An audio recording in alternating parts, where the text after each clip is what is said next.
Oh, shit. I forgot to play my... Welcome to J is for Justice podcast. If live breaking news and following true crime is your thing, then please consider subscribing to my channel. And if you like what you see in my videos, please consider giving them a thumbs up.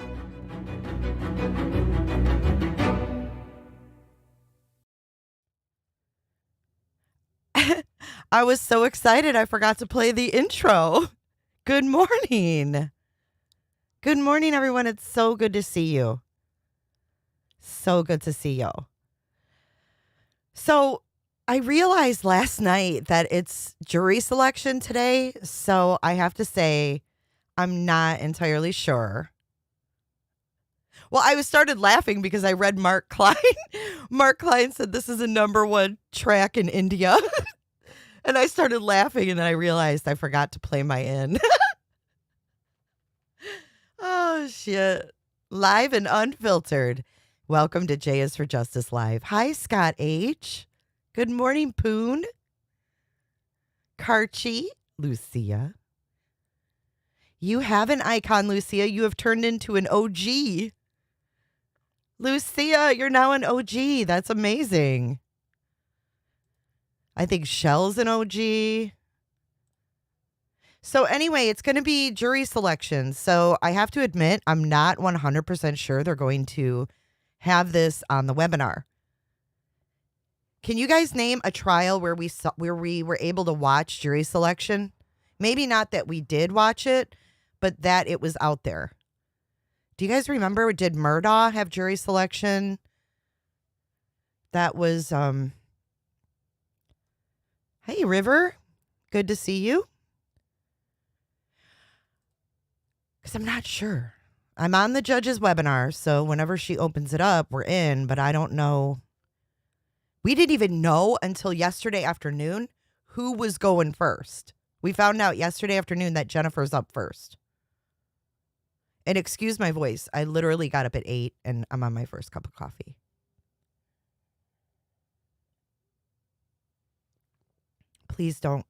Please be careful, jammers. We need you.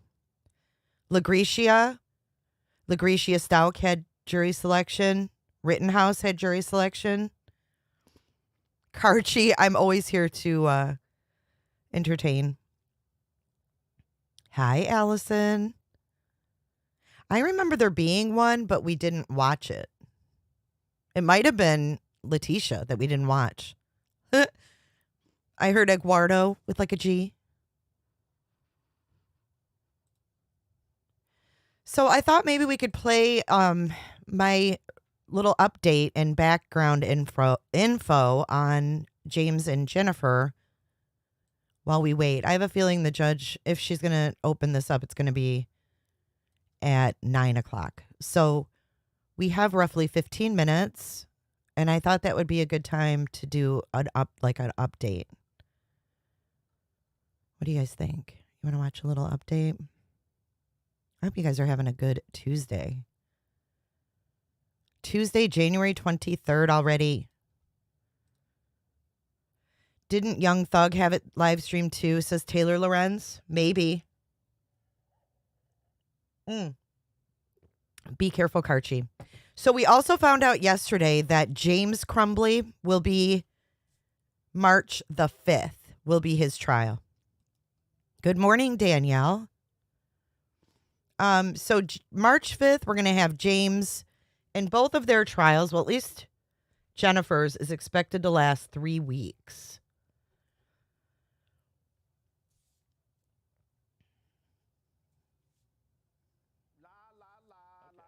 And we did also find out that there will be no bird evidence for the Crumbleys trials. They were able to get the bird, Ethan Crumbley hurt the birds. Yeah, they were able to get that thrown out. Good morning, Debbie. Good morning, Potato and Angie B. Random, good morning. Hopefully we don't get anybody in here talking about my jaw today. We had a troll yesterday that kept saying, "What's wrong with your jaw when you talk?" And then Angie B was like, dude, there's going to be something wrong with your freaking jaw if you don't shut up. Angie, we love you. We absolutely love Angie B. But here is just a brief update on Jennifer and James Crumbley. Good morning, Anon. Good morning, Cheryl. Good morning, Olive Juice. Yeah, Jennifer loves horses. So here's a little background behind James and Jennifer Crumbley. Wait, let me get my sound fixed. I have been waiting for this, so I'm hoping that we can watch jury selection, because what's going to be interesting about jury selection in this case is that they're going to have to find people that aren't afraid of guns, right? Like, they're going to have to be pretty, pro-gun.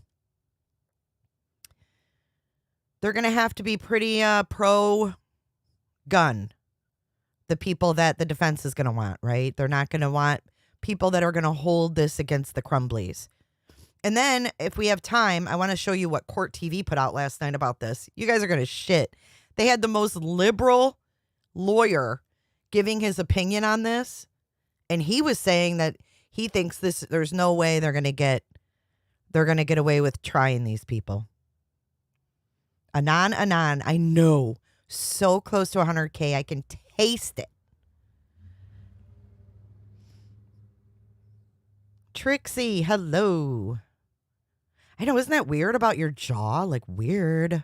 What's up, Miss Nightbot? All right, let's watch a little bit of this. Jennifer Crumbley. Yes. Were you her direct supervisor? I was most recently, but now when she was hired. After that, then you received the next text? Yes, I believe so. And what does it say? OMG, Andy, he's going to kill himself. He must be the shooter. And then the next text? I need a lawyer at substation with police. So this is Jennifer's old boss talking in court. He's testifying. And she texted him and said, I'm going to need a lawyer at the substation, which Oxford is such a small town. There's like a state police substation there. So that's what they're talking about. What's up, Tina B in the mitten? It's so cold in the D. Good morning, Silence. Good to see you. And then what else? Ethan did it. Okay. What was your response at this point? Complete shock.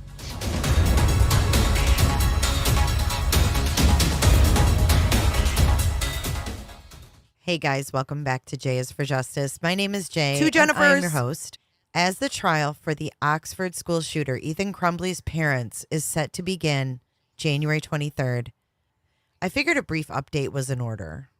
Before we begin, make sure you've liked this video and subscribed to my channel so you get more. James and Jennifer Crumbley are Ethan's parents. Now, there is a neighbor named Kayla Lemieux, and she lives near Ethan and his parents. And she said that when Ethan was 8 or 9 years old, they would leave him alone while they went out bar hopping. Lemieux is 28 years old, and she told the Detroit Free Press, when they were gone, he would come knock on our door. They didn't leave him with a phone. So Lemieux said she contacted CPS, but doesn't know if they took action, noting that the alleged neglect continued. And then Kayla goes on to say, it was really when I finally started to say more, because I was just like, even after calling CPS, they were still doing it. And even me saying something to them, they were still like, oh, he's fine. Yeah. Famous last words. He's fine. So specifically, I guess they went on a bar crawl and left Ethan, age 8 or 9, home alone. So we also have heard from Ethan's brother. Ethan has an older brother.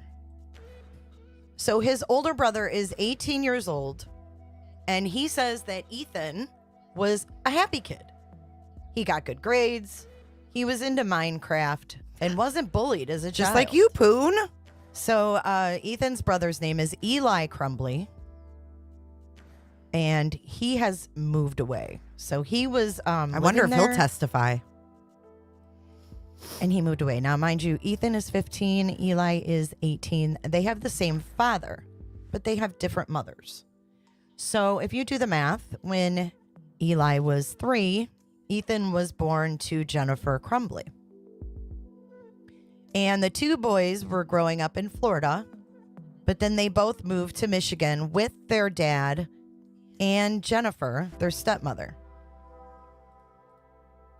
Now, Eli didn't get specific with the Daily Mail, but he did hint at some issues with his stepmother that prompted him to swiftly move back to Florida to live with his biological mother last March. So just last year. Eli was like, peace out. But we don't know why. So Ethan remained in his parents' house in Oxford, which is less than 2 miles from where the shooting took place at the high school.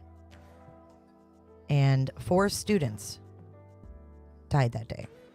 Okay, so let's go on with Eli Crumbley. Yo, Says Eli. He cannot understand how his own sibling could suddenly snap, open fire, and kill his classmates. He says, the Ethan I knew was just a smart boy who just seemed like an average kid. There was nothing that ever stood out to me. He'd never get suspended from school or detention. He didn't suffer depression or anything like that.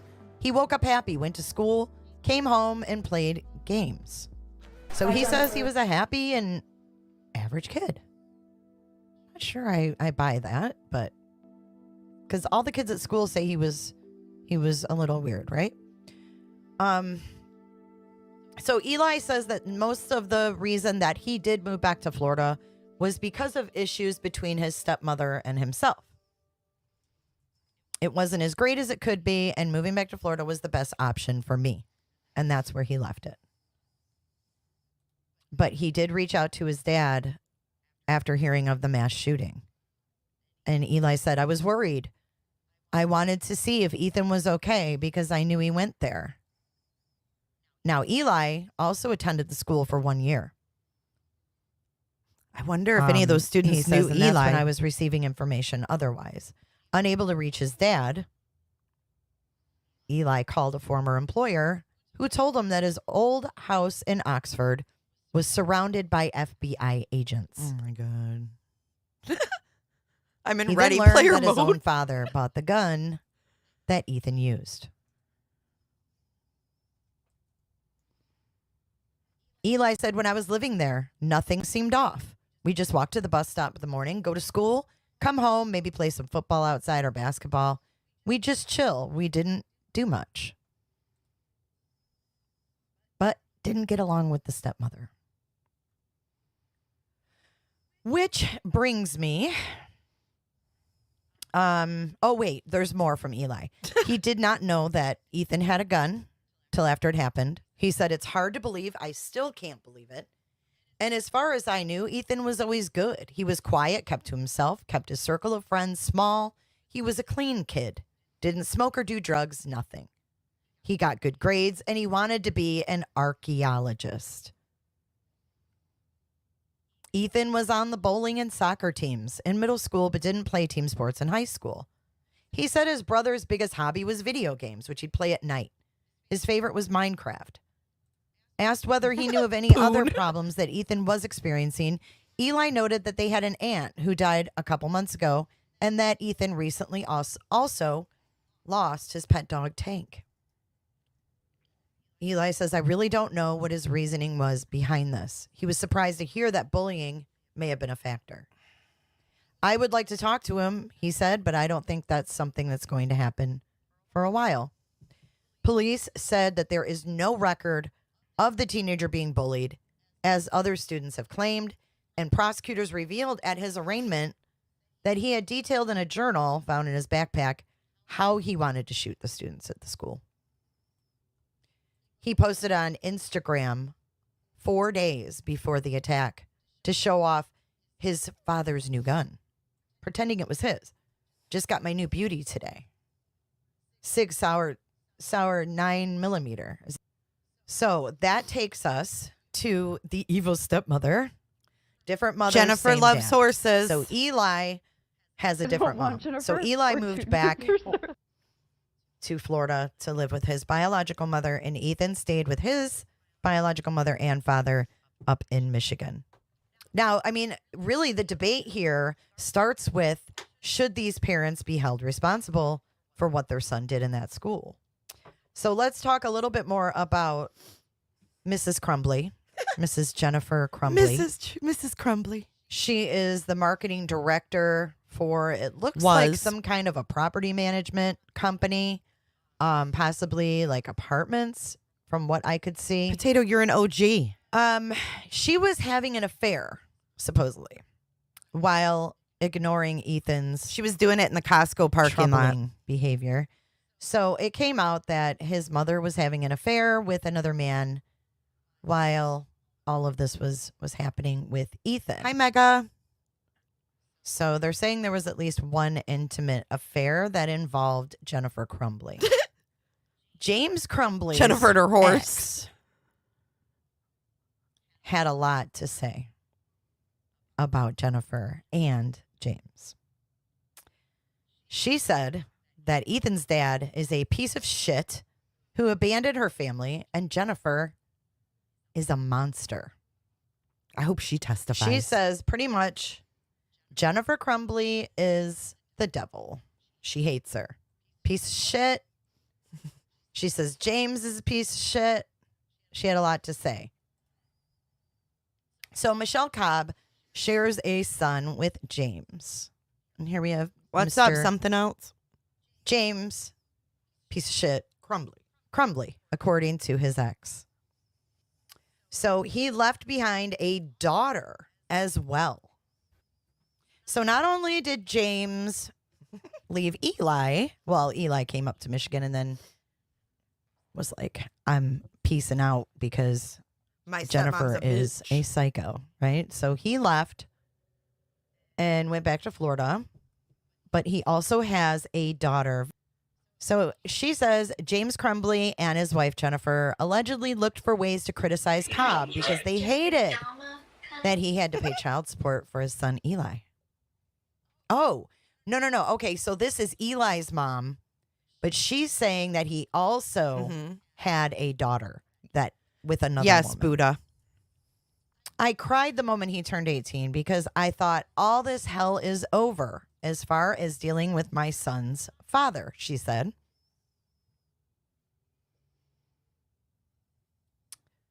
Cobb blames Jennifer Crumbley for making it difficult for Eli to get closer to his father and half-brother Ethan, calling her a monster. She could do no wrong, and she was right about everything. I mean, this is exactly the kind of attitude she has. Like, she literally thought she was better than everyone. Cobb said she wouldn't be surprised if Ethan's parents bought the semi-automatic handgun as a gift for him. They pretty much gave him whatever he wanted, she said. Why would you let a 15-year-old have access, especially knowing that just a few days prior he was having problems at school? And then she goes on to say, I hope they get the maximum, honestly, all of them. They deserve it. They need to be held accountable for what their child did. They need to have a reality check. And there is the beautiful Jennifer Crumbley. So this is a video of Ethan Crumbley collapsing and hitting his head. And this is in 2020. And this is compliments of CDT. He must have been working somewhere. A diner, I guess. I don't know what diner.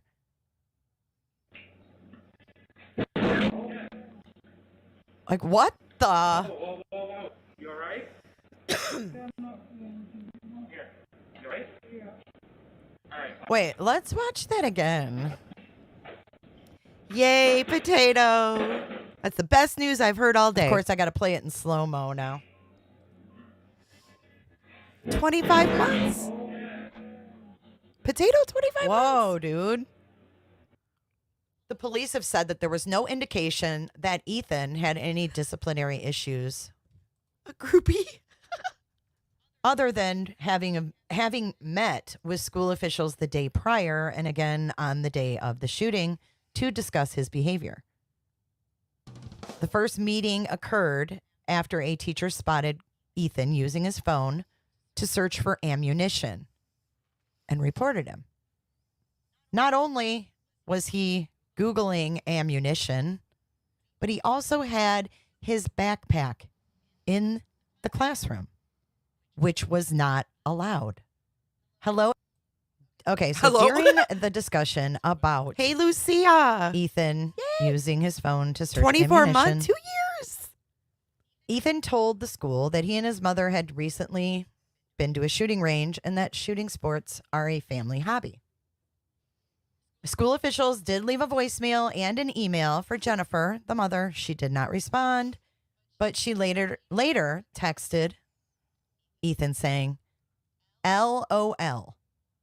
I'm not mad at you. You have to learn not to get caught.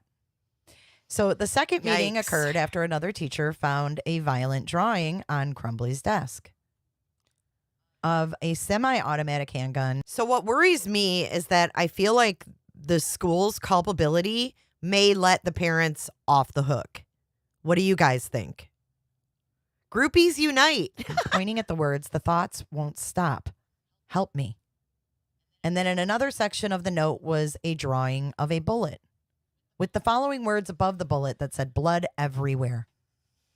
Between the drawing of the gun and the bullet is a drawing of a person who appears to have been shot twice and bleeding. Below that figure is a drawing of a laughing emoji. Further down the drawing are the words, my life is useless. And to the right of that are the words, the world is dead. The school was actually hiding their social media after this happened. Hey, The Tough Tiff. counselors linked in. One of the counselors who's being sued Aw. or named in this lawsuit hid his LinkedIn as well. The teacher took a photo of the drawing, which was on a math worksheet, and reported it. Ethan was taken guidance counselor's office where the school staff called Crumbley's parents.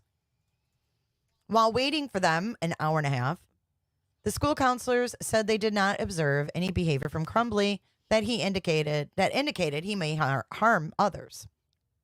And this is per the superintendent of Oxford Community Schools.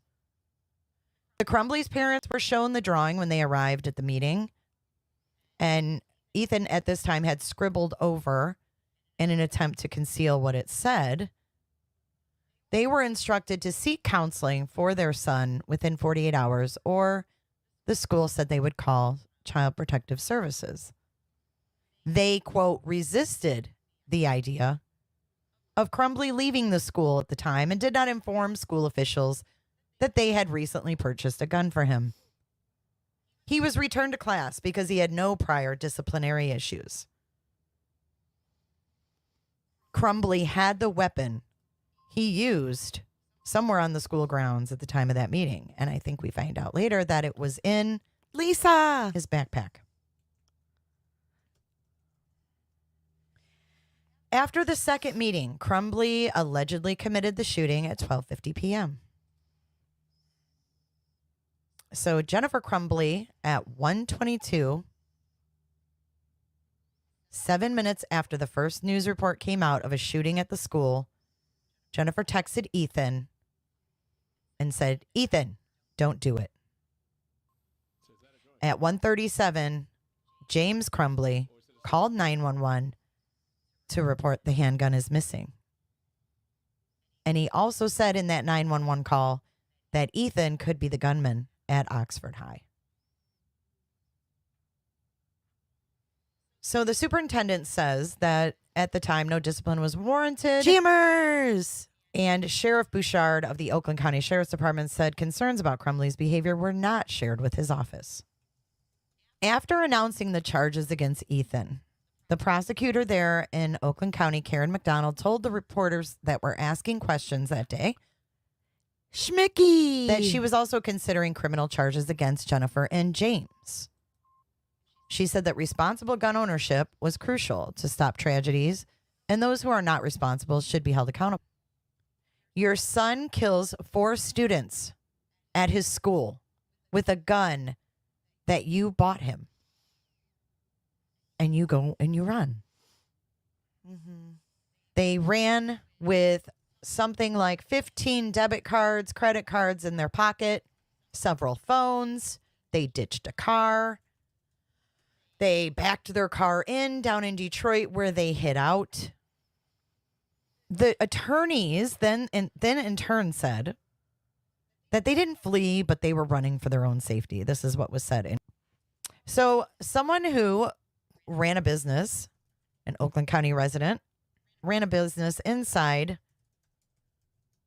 this warehouse in Detroit, which I'm pretty sure we know who that is. He's an artist. Global! He said that he was not aware that the couple was wanted by authorities at the time that he allowed them to stay. And he declined to elaborate on the nature of his association with the couple.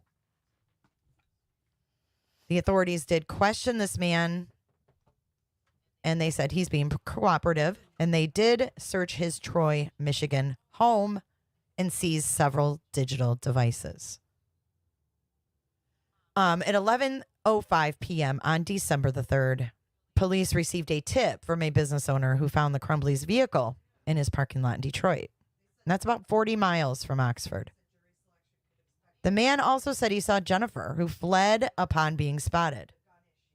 Police responded to the scene about 20 minutes later and established a perimeter in the area. The only time that these two came out was when James moved the car and backed it in and to smoke. They did request from their friend, the artist, they requested vodka and orange juice and bedding. And he provided it. So the police surrounded this warehouse, and around 2 a.m., so they were out there for about 3 hours. They took them into custody. So after they went in, right, the door was locked. So they bust in. These people still were hiding behind a mattress. Losers. In this warehouse. So the person actually who had reported them helped them enter the building. And then they were hiding behind a mattress. So there was no... All right, I'm going to pause that for a second and give you guys a quick update. So it says here, I still have her Zoom pulled up and she has not opened... Cheryl Matthews has not opened the Zoom. I don't know if she's going to. The latest article from clickondetroit.com is jury selection began, this is the wording, began Tuesday in the trial for Jennifer Crumbley, the mother of the Oxford High School shooter. And then it says, Crumbley and her husband are each facing 4 counts of involuntary manslaughter. The parents were originally going to be tried together, but a request for separate trials was granted in November. Jennifer Crumbley's trial began Tuesday, so it sounds like they already are doing it. And her husband's trial is expected to start afterwards on March 5th. Ethan Crumbley was sentenced to life in prison without the chance of parole in December. And then it says here, Local 4 Sean Lay is in the courtroom for jury selection. You can follow along live with updates below. So he doesn't really have any updates yet. It just says that Oakland County Judge Cheryl A. Matthews said, quote, as a general rule, if a juror is able to set aside pre-existing knowledge and opinions about a case, that is sufficient to support denial of a motion to change venue. So she's saying we're not going to change the venue just because people are saying, you know, they know about the case, but they can set their feelings aside. She's going to let that through.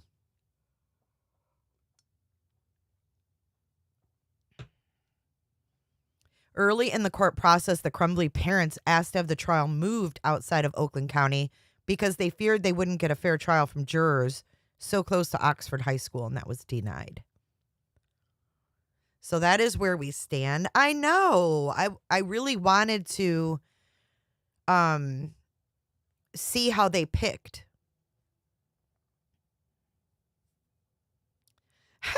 Oakland County. The general rule, if it is able to fix to be on the road for a minute.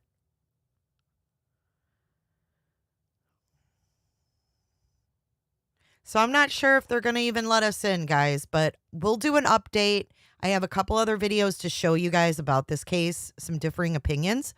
The court TV video is really interesting because it gives us that devil's advocate kind of opinion. Because I know a lot of us are, you know, on the same side of things with this, but it also gives us that differing opinion that a lawyer may use to kind of explain what the Crumbleys did. Hey, Uncivil Law, good to see you. Thank you for subscribing to my channel. I know there's no feeds. Lame. Sucks. So I don't know. They said several days. We may not even get in the courtroom until Friday. And I got all my damn events up. So we'll see. I really wanted to see because they're going to be asking people about their thoughts on guns and, you know, stuff like that. And it should be interesting because Oakland County, Michigan is kind of a mixed demographic. So like in southern Oakland County, you have Pontiac, you have Auburn Hills, you've got Waterford and all these like bigger cities. Not big cities, but they're bigger. And then you have North Oakland, which is Oxford, Metamora.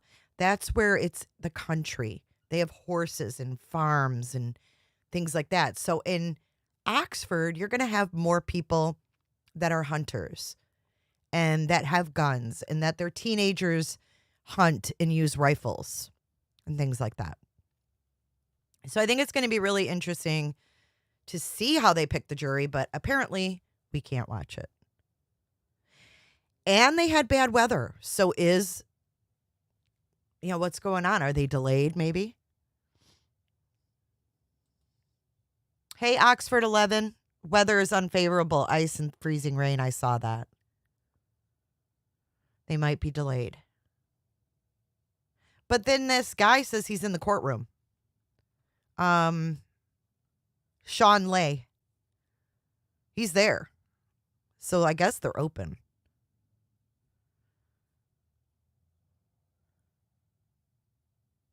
Good luck at the dentist, Casey. That's no fun. All right, let's continue this video. We're almost no indication that they planned to surrender to authorities at all. And then their attorney goes on to say that they didn't flee but left town for their own safety. They were supposed to show up for their 4 o'clock arraignment and remained at large. The attorneys had also said that they hadn't talked with the parents after attempting to reach them by phone and text.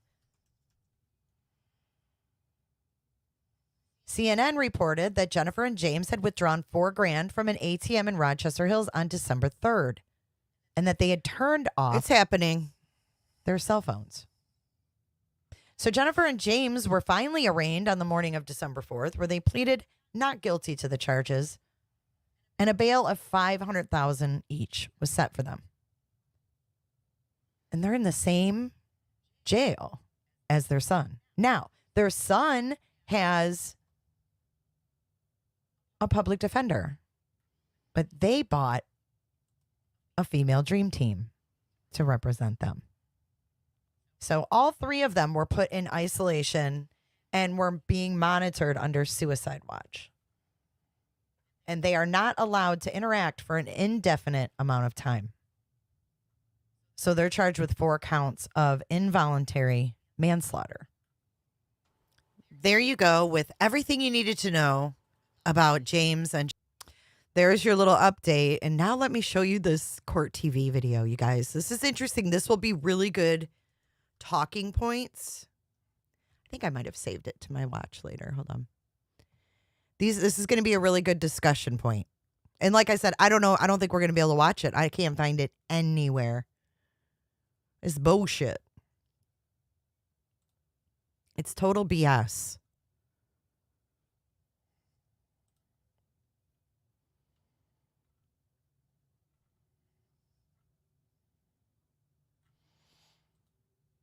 Court TV.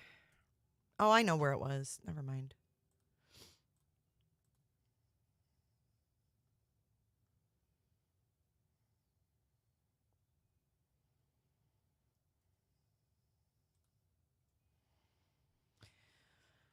See, there's people on Twitter that are in the courtroom, and it sounds like it's already started.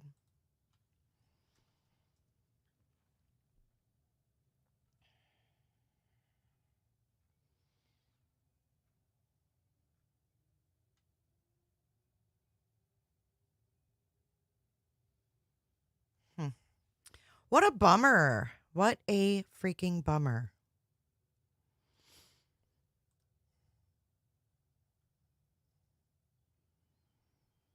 I really wanted to see how they picked the jury. We should be able to see all of it, don't you guys think?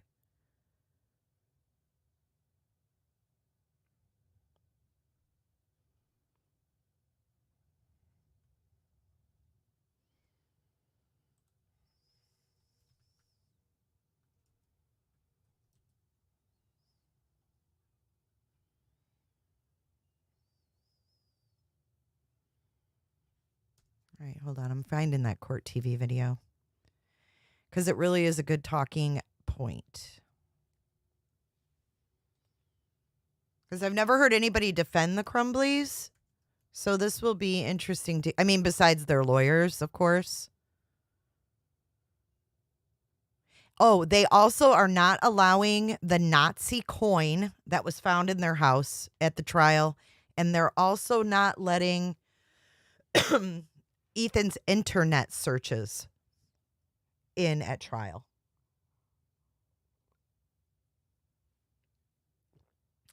They're not letting the bird evidence.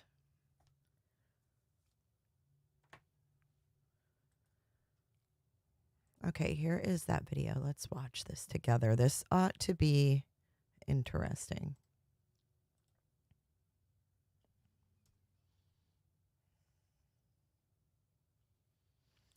Look at, they're all going to laugh at you after this ad, of course.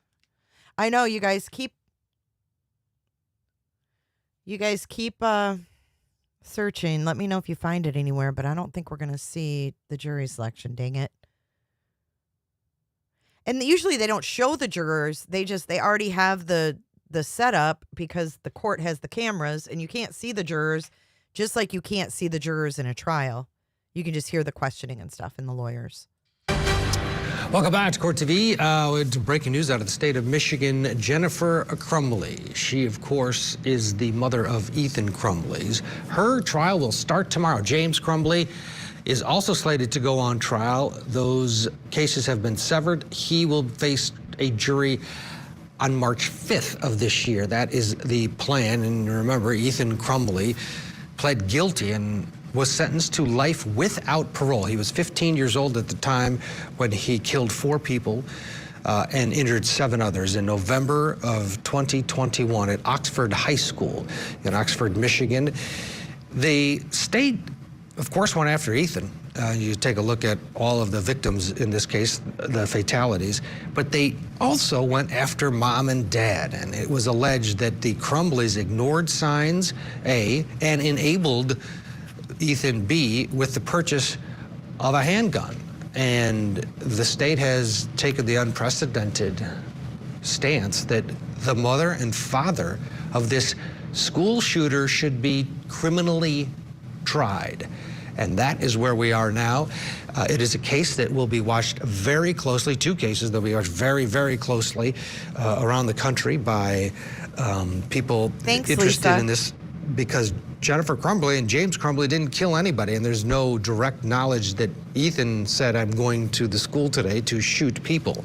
It was their actions before and after that have given prosecutors the ammunition to move forward with this prosecution. Let's bring in Philip DeBay. And Philip, going after the Crumbleys is a case we've been talking about a lot because it is so, it is that next step. People say it all the time, where were the parents? Where were the parents in these crimes?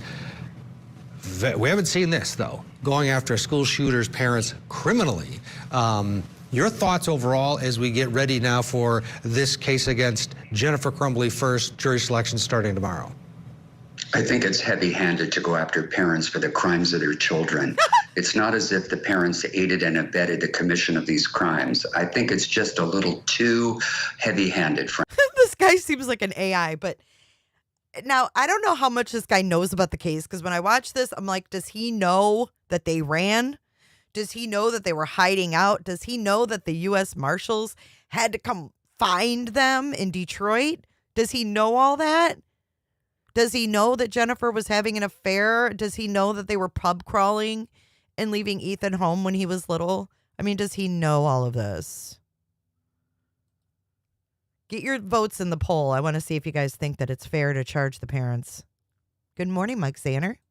This case against Jennifer Crumbley first, jury selection starting tomorrow. I think it's heavy-handed to go after parents for the crimes of their children. It's not as if the parents aided and abetted the commission of these crimes. I think it's just a little too heavy-handed, frankly. I don't know why they are doing this. I understand you have students who are shot up at a school, and they should be able to go to school and education and get an education and not have to worry about violence on campus. I understand that. But at some point, you have to affix the blame where it belongs, and it's on the kid who packed that gun and brought it to school. And for it to fall on the parents, it just seems fundamentally unfair. I mean, if you really think about it, Ted, there's no way of knowing what our kids are up to 24 hours a day. Should we be? Maybe, especially if you buy your kid a gun. But we have many jurisdictions in the United States where they're gun-friendly states. It's not uncommon for parents to have guns, for their kids to get guns and go target shooting, target practicing, go hunting together. We don't see that out here in California because we're a tightly regulated, gun-controlled state.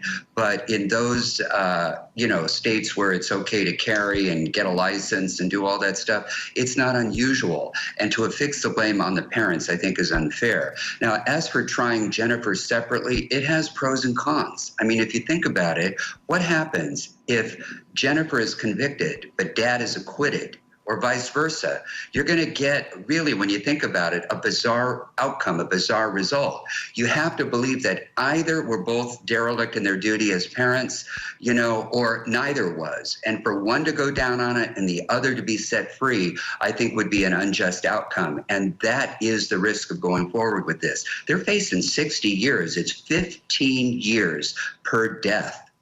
Yeah, it's extraordinary. Jennifer Crumbley's, some of the evidence that we know about, there was an incident after they purchased the gun for Ethan. He was caught by a teacher looking for ammunition, basically online. Somebody was perusing his online searching or shopping, and the parents were notified. And Jennifer Crumbley texted Ethan and said, "I'm not mad, just don't get caught next time." And for many people, that is one of those moments like, oh, as a parent, that should have been an alert. On the other hand, could the defense not use that? Jennifer Crumbley used that to her advantage, saying the kid was looking for ammunition for this gun that we all, he bought it, we bought it for him because we didn't think he was going to go shoot a school up. I mean, this to us didn't raise red flags because the idea of something like this happening was so far removed from our consciousness. And that's really what the defense is going to have to get, across to this jury, correct? Or is it more of a, well, you should have known better, parents? No, unless the child had stated some type of homicidal ideation where, Mom, I'm not feeling good. I'm having bad thoughts. I want to hurt somebody. Give me that gun. It's going to come in handy now. If all you have is the fact that mom and dad gave kid a gun, and it's a gun-friendly state. Kid wants ammo to go target shooting, to hit, shoot some tin cans, or maybe even go bird hunting. Not that I condone it, because that's not how I was raised, and it's certainly. Oh my God, he does. He is appalled by bird hunting. This dude clearly does not know that Ethan tortured birds. Tortured them.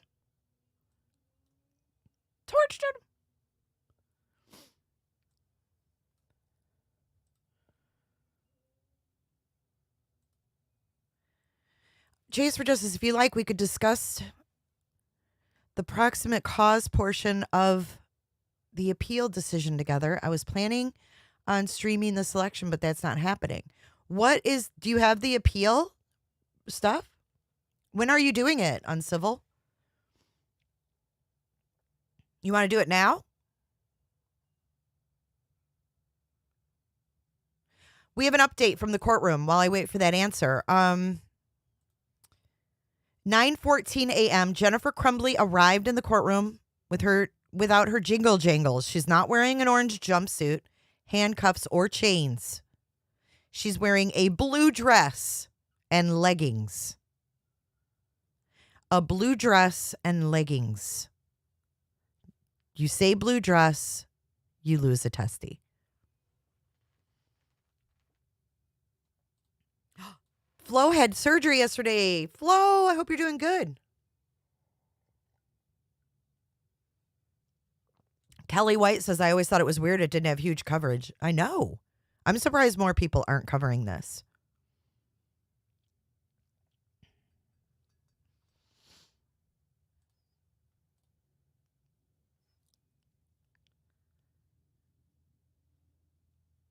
Yes, we pray for your speedy recovery. You're going to be dancing in no time. So it looks like clickondetroit.com is actually updating. Here's 9:21 a.m. Oakland County Judge Cheryl Matthews said the 4 victims of the shooting chose to be in the courtroom, or said 4 victims chose to be in the courtroom, along with 8 chosen members of the media. It's an open public courtroom so anyone can attend. 50 jurors were brought in, with 18 potential jurors in the box. The rest will be in the gallery. Matthews said the courthouse has been paralyzed by this trial. She said the community is deeply impacted since the shooting. That's the latest update. Yeah, devil with a blue dress on. Really, Cheeseburger? Come on. All what started when women got the right to vote? Why cheeseburgers and you're not a cheeseburger in paradise. I can tell you that.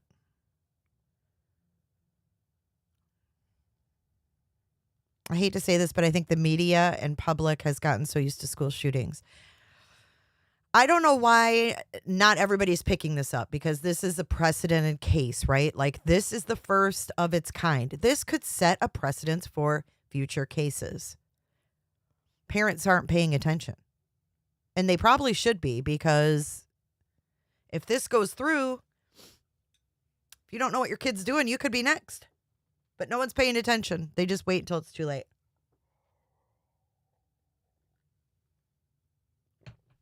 Cheeseburger. How many victims? So we have 4 victims. He injured 7 and he unalived 4. So the Crumbleys are facing 15 years for each count. Did Uncivil Law answer me? Did I miss it?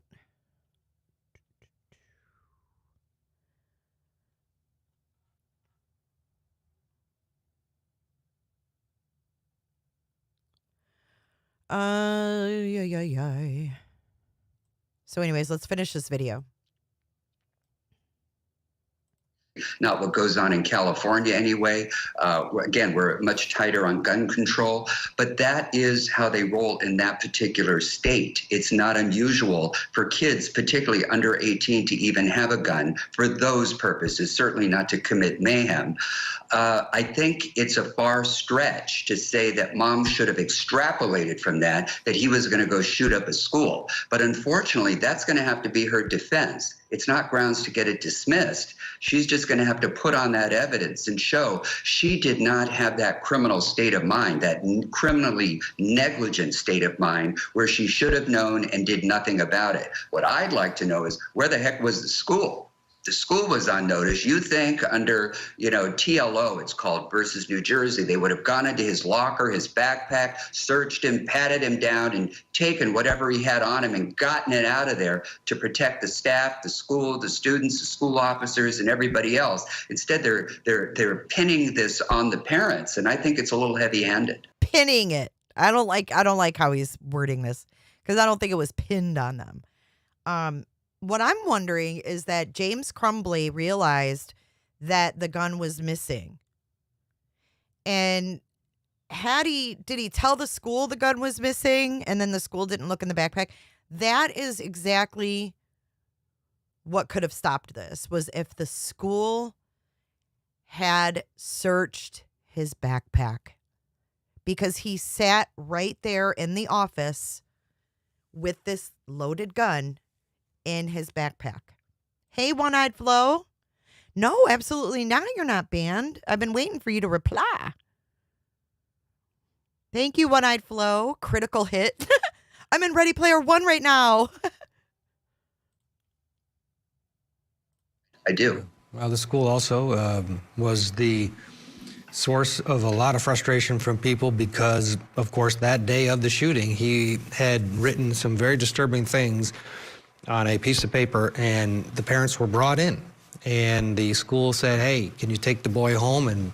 And their parenting kicked in and said, no, I'm not taking him home. He's staying in school. And there's different reasons for that mentally that we don't know, that maybe she takes the stand and clears that up. But they never searched the backpack. The kid had the gun in the backpack. And there was a lot of people a lot of finger pointing after this. The parents, though, are the two on trial criminally. All right, we need a break as we approach the top of the hour. But again, the breaking news is that Jennifer Crumbley will be tried first. Then it will be her husband on March 5th. His trial date's been set for March 5th. But So Jennifer Crumbley and then James Crumbley. Amy in Boston says it's the parents' job to know. I agree. I don't think he knew the ins and outs of the case, clearly. 78% of you think it's fair to charge the parents. 22% of you say no. So what I meant by fair was, do you think that, maybe that was a bad word to use, but do you think that it's acceptable to charge the parents and see what happens? I never saw your response either. Let me see if I can get you up here on civil law. Let's try this function here because I'm using OBS, so I don't have like StreamYard. But they have this new function called something. I have to find it. Collab Cam. So let's try this on civil law.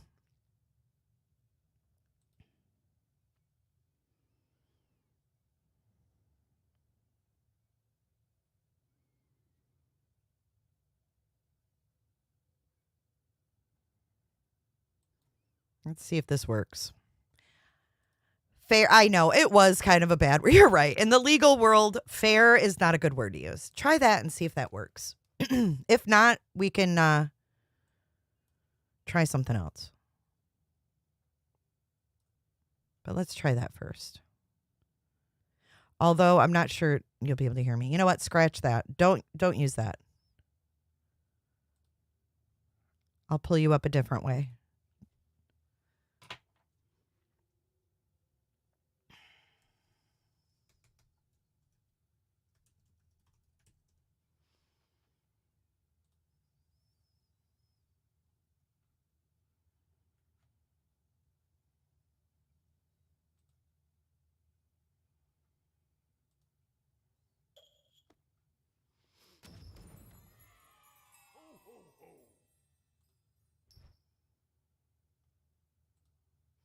I'm getting set up. I can get you up here a different way that I know will work.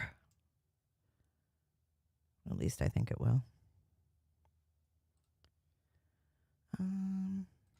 Because I'm not always set up for guests. I do my best, but I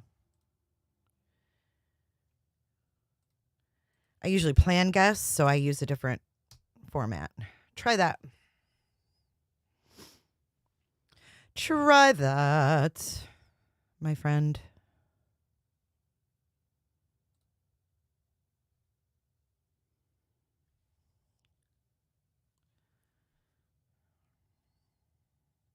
Casey Marie is literally sitting in the Dentist chair right now. You voted no because of why? Jess, I voted no because I forgot the case and details. Plus, I like to vote opposite. Okay.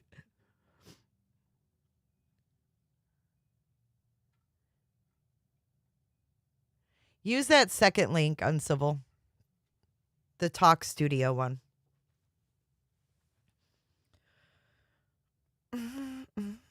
Uncivil Law joined. Look at that. It worked. Oh my God. Hey. Let me get you up on the screen, dude. Hang on 1 second. I didn't know you could do this in OBS, so you'll have to teach me that trick. Do you use Streamlabs OBS? The desktop version? I've had problems with Streamlabs OBS. I just use regular naked OBS. Oh, okay. So I use the desktop, and now they have, if you're an ultra thing, you can get like a video. There's a video editor, and then they've converted over to Melon. So Melon streaming is kind of like StreamYard, but now I have Melon. Oh, do you? Yeah, it's included with my package, and I didn't realize that till the other day. I'm like, shoot. So yeah, so I use Melon if I'm anticipating a guest. So yeah, they have if I'm just in OBS, yeah. They have that new one that I was saying, but I have a problem with my audio with it. So let me get you up on the screen, and then I've never spoken to you before, so let's introduce ourselves. How exciting! Okay, let's get you up here. Can we do like wider images? I'm not really liking this framing. It looks weird. No. I will change it. I was just trying to see if it worked. Okay, how about that? Thank you. That's better. Yeah. Okay, I'm on here twice, so I'm just gonna crop me out. All right, so what's up, Uncivil Law? Thanks for coming in today. Yeah. So I thought maybe we could discuss some of the legal issues that are in play here. And I just sent you in private chat the link to the Court of Appeals decision on the issue of them being able to be charged. But just by way of background for myself, my name is Uncivil Law. I do a legal education channel. I've been streaming for about 5 years. I'm a licensed attorney in Texas, Virginia, and before the U.S. Supreme Court. I discuss all kinds of legal issues. I like law. Law is great. So, yeah. Awesome. That's who I am. I've seen your streams a time or two. I don't get as much, time to watch as much as I'd like to. But I do try to catch a lot of lawyer streams because I learn from you guys. So I'm really glad to have you. Are you covering any other high profile cases? I'm covering the Delphi murder case. Oh, awesome. I was covering that covered that recently with the Supreme Court decision in the state Supreme Court, Indiana.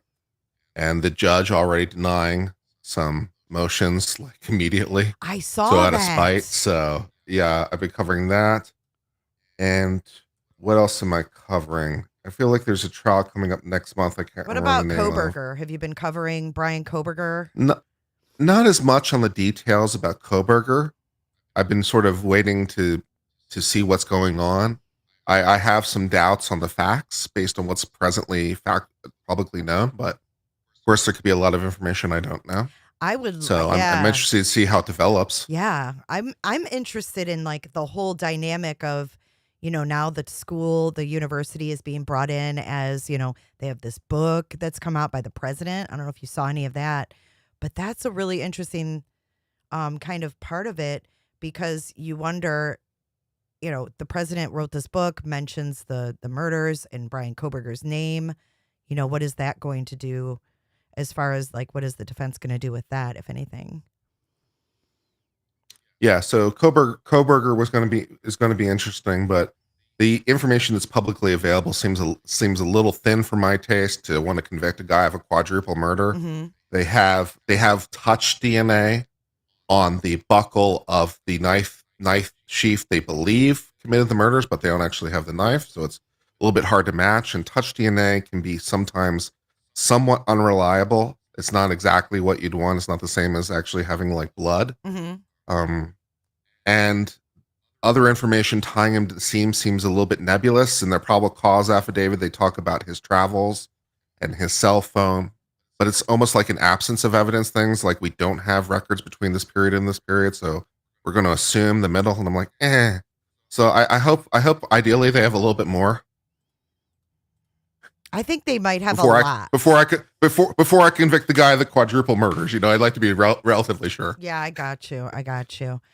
I'm sorry. I'm trying to get my screen set up here. No problem. Take your time. I like talking to people about issues. So whenever I see people streaming on topics I'm interested in, I try to pop in and say hi. And if people want to talk to me, that's great because I like talking about law. Yeah, and I'm totally interested in, being able to ask you some questions. So continuing on with the Koberger thing, do you think that as far as, all of, I don't know if you've heard so much about like the Brady Giglio problem with one of the Moscow or two of the Moscow officers. What do you think about that? Do you think that is going to be brought up by Ann Taylor and Brian's defense team? Yeah, absolutely. Yeah. If you have problems to the point that you've been put on essentially an official registry, which is what the Giglio is all about. Like if you've been found to, for those of you who don't know, just by way of background, Brady versus Maryland, Brady is a very famous decision that basically says that the prosecution has to give you evidence against you. It would be really good if you turn that over to the feds so they know what they have and any evidence that exonerates them. That'd be great. And then Giglio was sort of a follow-on that basically says, there was a subsequent case that also says that also applies to the police as well as the prosecutor themselves. So the police have to give you the evidence against you and any exonerating evidence. And then Giglio is basically a registry of cops we found to be lying and not giving you exonerating evidence. So yeah, it basically makes you essentially, it's amazing that there's still officers on the beat because typically if you get on those registries, typically you're basically at desk duty at best because you can never put them on the stand because they've basically been confirmed to be liars. Right. It's not good. It's essentially equivalent to a random person being convicted of perjury. Not exactly your ideal witness on the stand. Yeah. Yeah. I mean, that's. Yeah. Yeah. So that's a big hole to drive a truck through. Exactly. I'm having some challenges here with getting this up. I don't know why. You're doing great. All right. Also, recently on my channel, just pure legal issues we were discussing recently at the U.S. Supreme Court because I do a lot of U.S. Supreme Court analysis. We were doing a two different oral arguments on the same issue. So we covered one on Friday and we covered one yesterday, dealing with whether or not the Supreme Court will overturn its own decision from the 80s, in this case called Chevron versus NRDC. It's called Chevron deference and basically is the reason the administrative state in the federal government is the way it is. Chevron gives the administration, whoever it happens to be at the time, gives the administration a lot of flexibility on how they apply the law, and Chevron drives me crazy. So it looks like the Supreme Court might overturn Chevron, and I'm very happy. Did you follow any of that guy named Jeff's documents? I don't know who you're referring to. Jeffrey E. I say him and I get demonetized. Jeff. Oh, that guy. Yeah, that guy named Yes, Jeff. sure. Yes. So yes, I'm well aware of his history in many details, and I continue to think that Jeffrey E. was an intelligence asset, which I use the word asset somewhat deliberately, versus agent, because asset doesn't necessarily mean he's in the employ of somebody, but I think he was an intelligence asset. Mm-hmm. One of the reasons I draw that conclusion was because prior to the incident that most recently got Jeffrey E. in the news, in a slightly prior portion of his life, the police came to his home in Florida and found much child photography. Mm-hmm. And Jeffrey was very meticulous about labeling it, which was also interesting. So you wind up in this position where you have tapes and CDs and stuff, and they're all meticulously labeled with exactly who it is and exactly what date it is and all that stuff. It's like, okay, so it's well cataloged child photography. And so it's the police have basically the best slam dunk case for CP ever in the history of time. But the U.S. attorney at the time, a person named Acosta, who wound up later becoming a cabinet secretary, he was the U.S. attorney at the time. He basically intervened on the deal and got this unbelievable sweetheart deal. So he got all the state charges to disappear, and he got the federal charges where they just pled to probation. And then he never actually did probation, and no one actually cared. And he was quoted. He was quoted as saying, "Well, he was quoted as saying it was a decision that he had to make, and it was above his pay grade, and it was out of his control." And I'm like, okay, you are the U.S. attorney for the district, so there's not a lot of people who outrank you. Yeah. I mean, the people who outrank you are the attorney general and the president of the United States. It's just short list. So basically, you feel like he's kind of like how J. Edgar Hoover had all that like blackmail stuff. Do you think that Jeffrey Epstein was collecting like blackmail material? Because now we're hearing there's all these tapes that all these men were filmed there. I don't know if that was necessarily his motivation in the thing, but it might have well have been, particularly if you're more on the side of him being an agent, because if he's just an asset that just happens to be collecting information, that's one thing. But if he's actually like taping people, that suggests more of a coordinated effort. And now you're coming more onto he's an agent of somebody. Yeah. And he's actually an intelligence agent. I tell you what, my friend, I'm not a conspiracy-minded guy. I'm really not. I try to look for, the more easy solutions. But to my mind, they're sort of, when it comes to Jeffrey's E's, the latest things that happened in his life at MDC in New York. I think there are 4 possibilities. He truly just unalived himself. He unalived himself with some assistance. He was unalived by somebody, including perhaps the intelligence community, or he's still alive. And of these possibilities, I think that he just unalived himself without any sort of assistance is the least plausible thing, just because there's just too many things. Mm-hmm. I'll go into some details about it because his purported self-deletion at MDC raises all kinds of really weird facts. That was the first unaliving. MDC, by the way, is just the federal facility in Manhattan, Federal Detention Center. It's just where they keep the federal prisoners in Manhattan. MDC has not had an unaliving before Epstein for something like 23 years. Oh shit! All right, it's just not something that happens at there. So it's they're not like pretty a good rough about prison where people are getting unalived every day.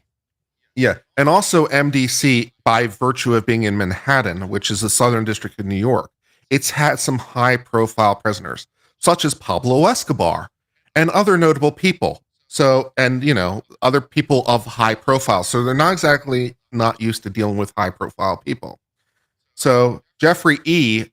apparently he first had a different self-aliving attempt first, which there was videotape of. There was actually an order to retain the videotape, but wouldn't you know it, the Bureau of Prisons just accidentally deleted it. What a weird coinky dink. Isn't that something? What a weird coinky dink. Okay. So after his first unaliving attempt, he's sent to the secure ward where they keep the people who are dangerous to themselves. He's sent out of the secure ward in what seems to be a very quick fashion. He's put in a cell by himself alone, even though he's supposed to have a prison mate, particularly because of the recent attempt. There's supposed to be someone there to watch him, but he doesn't have anyone there. The cameras that are supposed to be watching the cell, wouldn't you know it, they just happen to be malfunctioning. The guards, wouldn't you know it, they just happen to be asleep, and so forth and so on. So you add all these things together with the Florida thing and Acosta intervening and what he said, and I'm like, yeah, I'm not buying this story. Yeah. I'm just not buying this story. And then his brother went in So there to that's- get his hospital records and couldn't even get those. Those didn't exist either, apparently. Yeah. So I have serious doubts.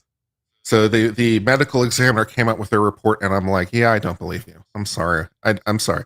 Not conspiracy minded, but on this one, there's just too many flags for me to ignore. I think a lot of us who really call ourselves not conspiracy minded have really been blown away by some of the things that have come out that we always thought were conspiracy theories, and now we find out they're true. So I think when that's also fair. A fair number of conspiracy theories do wind up being true. That's also fair. Yeah. So I think that, when people are put down like, oh, they're just crazy, they're conspiracy theorists, I think that that's kind of going to the wayside. We're not, people like that aren't so crazy anymore. So thank you for but I try to only look for things that I think that I can prove. Oh. That's what I try to do. I try to look to things that I can prove. Like, can I at least to my own satisfaction prove this? And it's like, well, here's my evidentiary picture. Here are the reasons I draw that conclusion. It's like I just laid it out for you. So here are the facts I'm using to draw that conclusion. And it's like, as I'm trying to Occam's razor looking for the easiest answer. It's like, what is the easiest answer to my mind? And I'm like, yeah, I don't think it's he offed himself. So that's what I think. Yeah. Well, thank you for sharing your opinion on that. I know a lot of people don't want to talk about it. So, but we talk about it here because I find it to be extremely interesting. But back to the Crumbleys. What do you got here from the Court of Appeals? So I would direct your attention to page 12 because we are going to discuss causation. Okay. I don't know what that is, but so we're going to get schooled. Part C, causation. Here we go. All right. So let's discuss what the parents are being charged with. The parents are being charged with manslaughter. So we need to show that the parents caused the death of the people who were killed. Now, obviously, they themselves didn't do it. They weren't there when the shootings occurred. So we need to look for another way to do it. We need to show that they were a driving force. Now, there's a couple ways you can go about that. You can show that they're in a conspiracy with their son. So they actually had an agreement to do the thing. And then one of them effectuated that purpose. But that's not what they're saying. They're not saying there's an agreement. So they're not saying conspiracy. You can show accessory, where they, with knowledge that a crime was occurring or was going to occur, assisted the crime. So, for example, accessory would be, I'm the getaway driver. Accessory would be, I helped forge some paperwork for the fraud or whatever, right? I'm a component of this. I'm doing that thing with knowledge of the criminal purpose. I have to know you're doing it for an illegal purpose. If I just am a car rental shop and I just rent you a car because that's what I do, and you wind up using the car to rob a bank, that's not on me. That's not on me because my job is to rent you cars. I rented you a car. I didn't know you're going to do it for an illegal purpose, so no fault to me, right? Accessory, but that's not what they're saying. They're not accessory. Okay. So it's like, okay, we need to go about this another way. So they're trying to show that the parents are an essential, for lack of a better word, essential driving element that they can be held culpable for their son's acts. And it's worth noting, of course, that their son, Ethan, has been charged as an adult. Mm-hmm. He's been charged as an adult with respect to the murders. He's been found guilty, currently appealing his life sentence. And so they say they want to hold him as an adult. Now, normally, when you have an adult that is performing an independent action, that's on them. That's an intervening cause. In fact, it breaks the chain of causation. But here they say it doesn't. So they say that despite the fact that Ethan is the one that pulls the trigger, and despite the fact that Ethan's being charged as an adult, that action by Ethan does not break the chain of causation that can hold the parents responsible. And I get dubious. So does all that background make sense before we discuss what the court actually wrote? It does to me. So you're saying they found a way to be able to charge them with involuntary manslaughter. They found like a loophole, right? Yeah, exactly. So I wanted to give that sort of paraphrased overview. And now we can go to the actual language of what they said. Okay. So they say that causation is an element of involuntary manslaughter. So we need to show causation is A causes B, causes C, causes D. D is caused by A. D would not occur but for A, right? That's causation, like a chain of dominoes. Yeah. Domino effect, right? Mm-hmm. And then they say, okay, the concept of proximate cause is obscure. So you can have cause in two ways. And this also comes up in torts, right? Where a person commits a battery or a person does whatever that might be a harm to you. You have this idea. So you have the idea of actual cause, A causes B, causes D, causes E. And then you have this idea of proximate cause, which is somewhere along the line we stop caring. It's a little bit vague. But the idea is that just because Z was caused in fact by A, at some point it just becomes unreasonable to say that you could foresee Z. I mean, we're limited people, right? So it's like, how deep into this thing can you go before you stop being responsible? So at some point, even though Z was caused by A, at some point we're going to stop caring. So that's what proximate cause is all about. So we can skip that. You can skip to the indented paragraph. Okay, so it says, in assessing criminal liability for some harm, it's not necessary that the party convicted of the crime be the sole cause. So you don't have to be, there can be other causes. You don't have to be the sole cause. Only that it be contributed cause that was a substantial factor in producing the harm. The criminal law does not require that there be only one proximate cause. Quite the contrary, all acts of proximate cause are recognized by the law, and that's perfectly correct. So this, for example, is what happened, at least in part, with Chauvin and George Floyd, with the knee on the knee on the neck. Right? Chauvin had the knee on the neck of Floyd. He was down on the ground. Floyd had fentanyl in his system, and it has been argued that he died, at least in part, from the fentanyl, which can be completely true. But even if you draw the conclusion the fentanyl is part of the reason that Floyd died, it doesn't stop you convicting Chauvin, because all you need to show is that Chauvin is also a substantial cause. So even if the fentanyl otherwise weakened him, even if the fentanyl he took was voluntary, even if it would have been fatal, at some point, that doesn't get him off the hook. As long as Chauvin accelerates it, he's done. Right, because right? if Chauvin wouldn't have done anything, then the fentanyl would have been a different part. Maybe Floyd would have died an hour later, right, from a fentanyl overdose. Or maybe not at all. Right. Yeah, who not at all. But even if you know for certainty that he would die an hour later from the fentanyl, that was his hour, not yours. Right. Derek. And so if you can prove that if you can prove Chauvin deprived him of the hour, you're toast. Wow. Yeah. Wow. That's interesting. Yeah. So we can, so then going on, for a defendant's conduct to be regarded as a proximate cause, the victim's injury must be a direct and natural result of the defendant's actions. Direct and natural. So it has to be caused, and it has to be something that is natural. What would you say? Almost like a inevitable result. It has to be it just has to be something that would obviously occur as a result.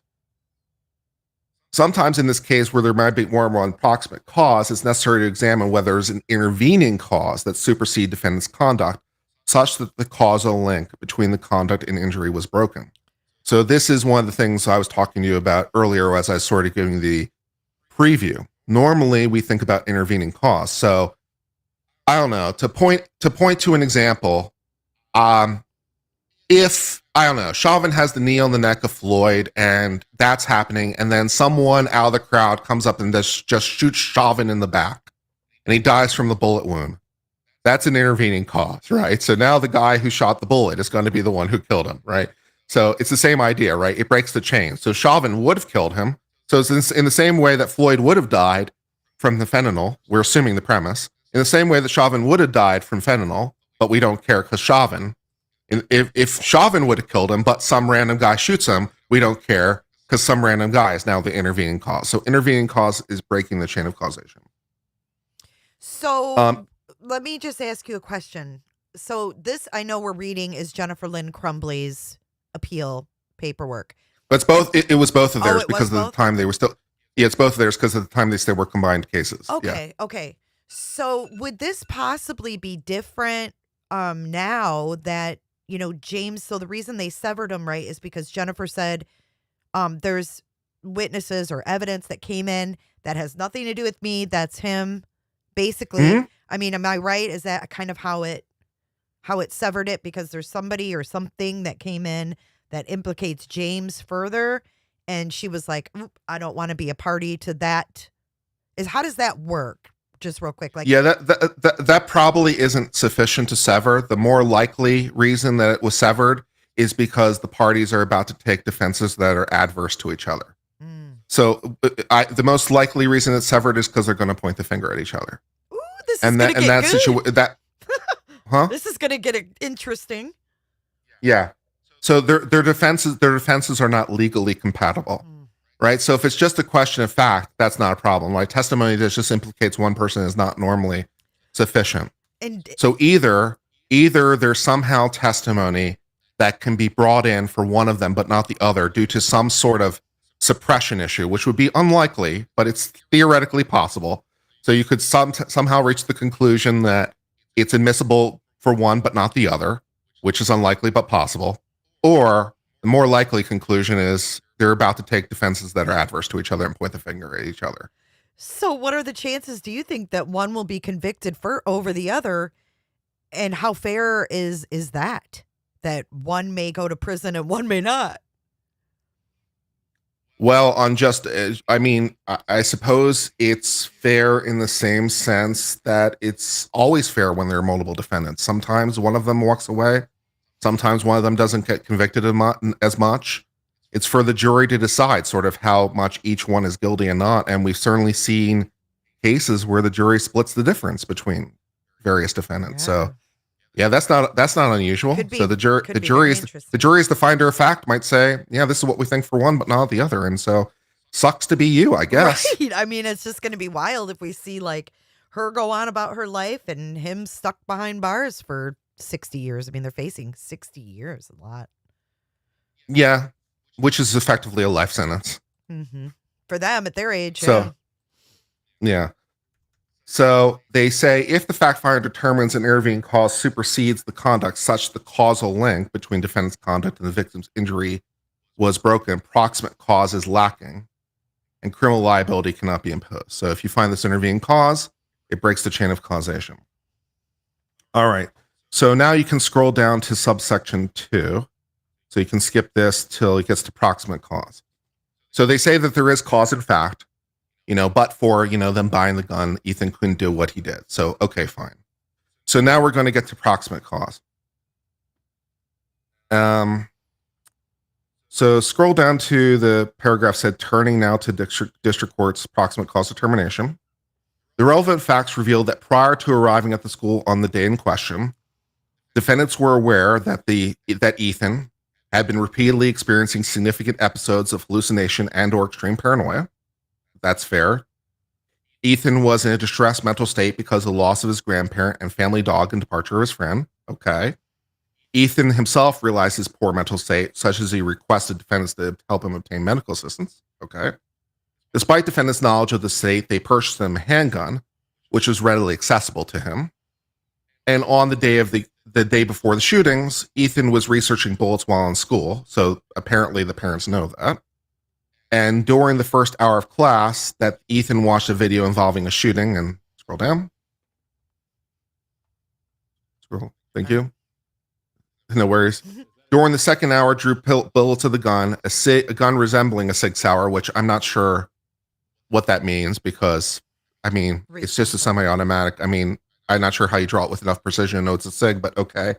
A person from bullet holes and the words blood everywhere. The thoughts won't stop me. My life is useless and the world is dead. I'd also like to take note, just by the way, of course, that the school is also aware of many of these things. The school is aware of the video.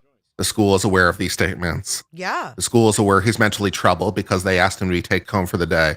So I sort of query just, why no one in the school is also being held responsible, because it seems to my mind that if we can hold the parents responsible, we can also hold the school responsible. Yeah. So I just query why that's not happening, Well, but let's press on. The only thing that's happening with the school are civil suits.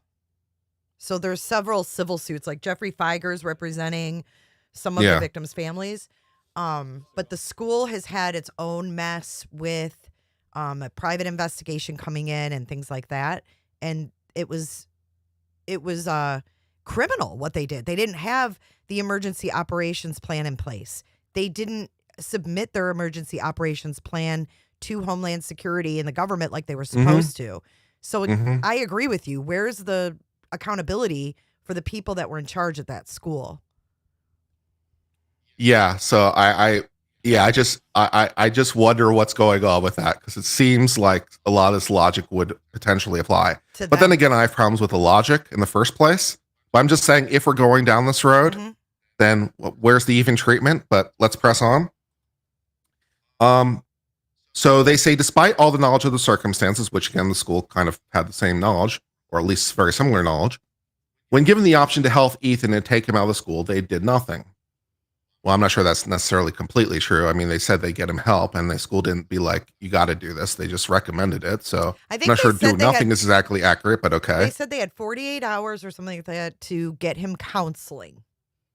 Yeah. So if the school says you have 48 hours, how do you know that they did nothing? Because you didn't give them the 48 hours that they were provided. So yeah, they did not, contrary to the recommendation, take him home and get immediate medical health, which I'm not sure that's what they said, nor did they decide to leave him at school, tell the school officials about the history of mental health, which again, I think the school kind of knows about, nor explain to them that Ethan had access to a gun similar to the one he drew on the math worksheet.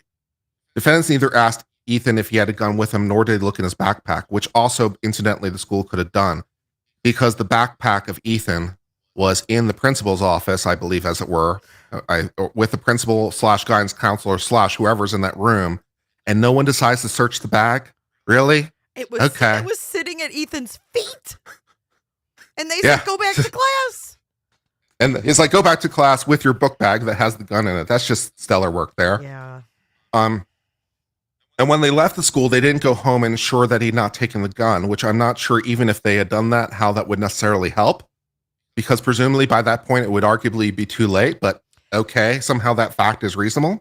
Well, and then there's one piece to that with James Crumbley. He did actually realize that the gun was missing when the shooting happened, but he didn't realize that Ethan had the gun. I don't know if it's been proven that he realized the day of the school when they were called in.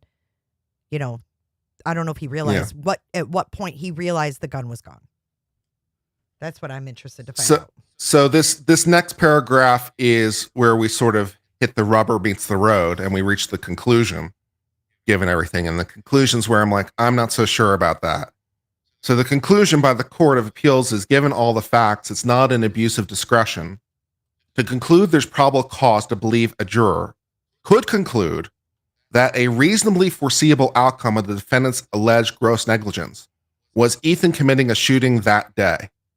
And I'm like, this is where I sort of like bring in my credulous face, because I'm like, really? Seriously? I mean, you have to think about the ordinary reasonable person, the ordinary person. This is all ordinary person standard, the normal ordinary person.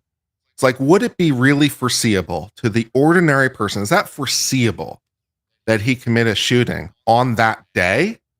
I'm like, that's a lot of foreseeability. That's a lot of prognostication. Is that what they have to prove on civil law? Is that what they have to prove? The prosecutor has to prove in court? I mean, I guess, because that's what the Court of Appeals said, right? It's foreseeable that EC would be committing a shooting that day. That's what they wrote. That is foreseeable. And I'm like, I don't think that makes sense. Well, I didn't see anything come out at Ethan's not trial. He didn't have a trial, but I didn't see anything come out in Ethan's hearings that he said he was going to do it that day. I never have heard that. Yeah, well, Ethan's liability is much simpler. He pulled the trigger, so that's super simple, you know. But as to trying to prove that the parents could be aware that this is a foreseeable risk, that through their reckless disregard or intentional blindness, that they blinded themselves or ignored the reality that he committed a shooting that day, I'm like, I don't know about that. And then they sort of soften the point in the next sentence, which sort of suggests that the Court of Appeals doesn't believe their own conclusion, because they say one of the few reasonably foreseeable outcomes of failing to secure a firearm that was gifted to Ethan was that it would be accessible to Ethan, and that in his mentally deteriorated condition, he might use it in unlawful ways. Which seems like we're significantly softening what we just said. Yeah. Right? Because I'm like, that is not the same thing, man. That is not the same thing. It's kind of to say that contradictory. it's like, yeah, it's foreseeable that he would commit a shooting that day. It's also, and that's the same thing essentially as saying, well, he might use it in any number of unlawful ways.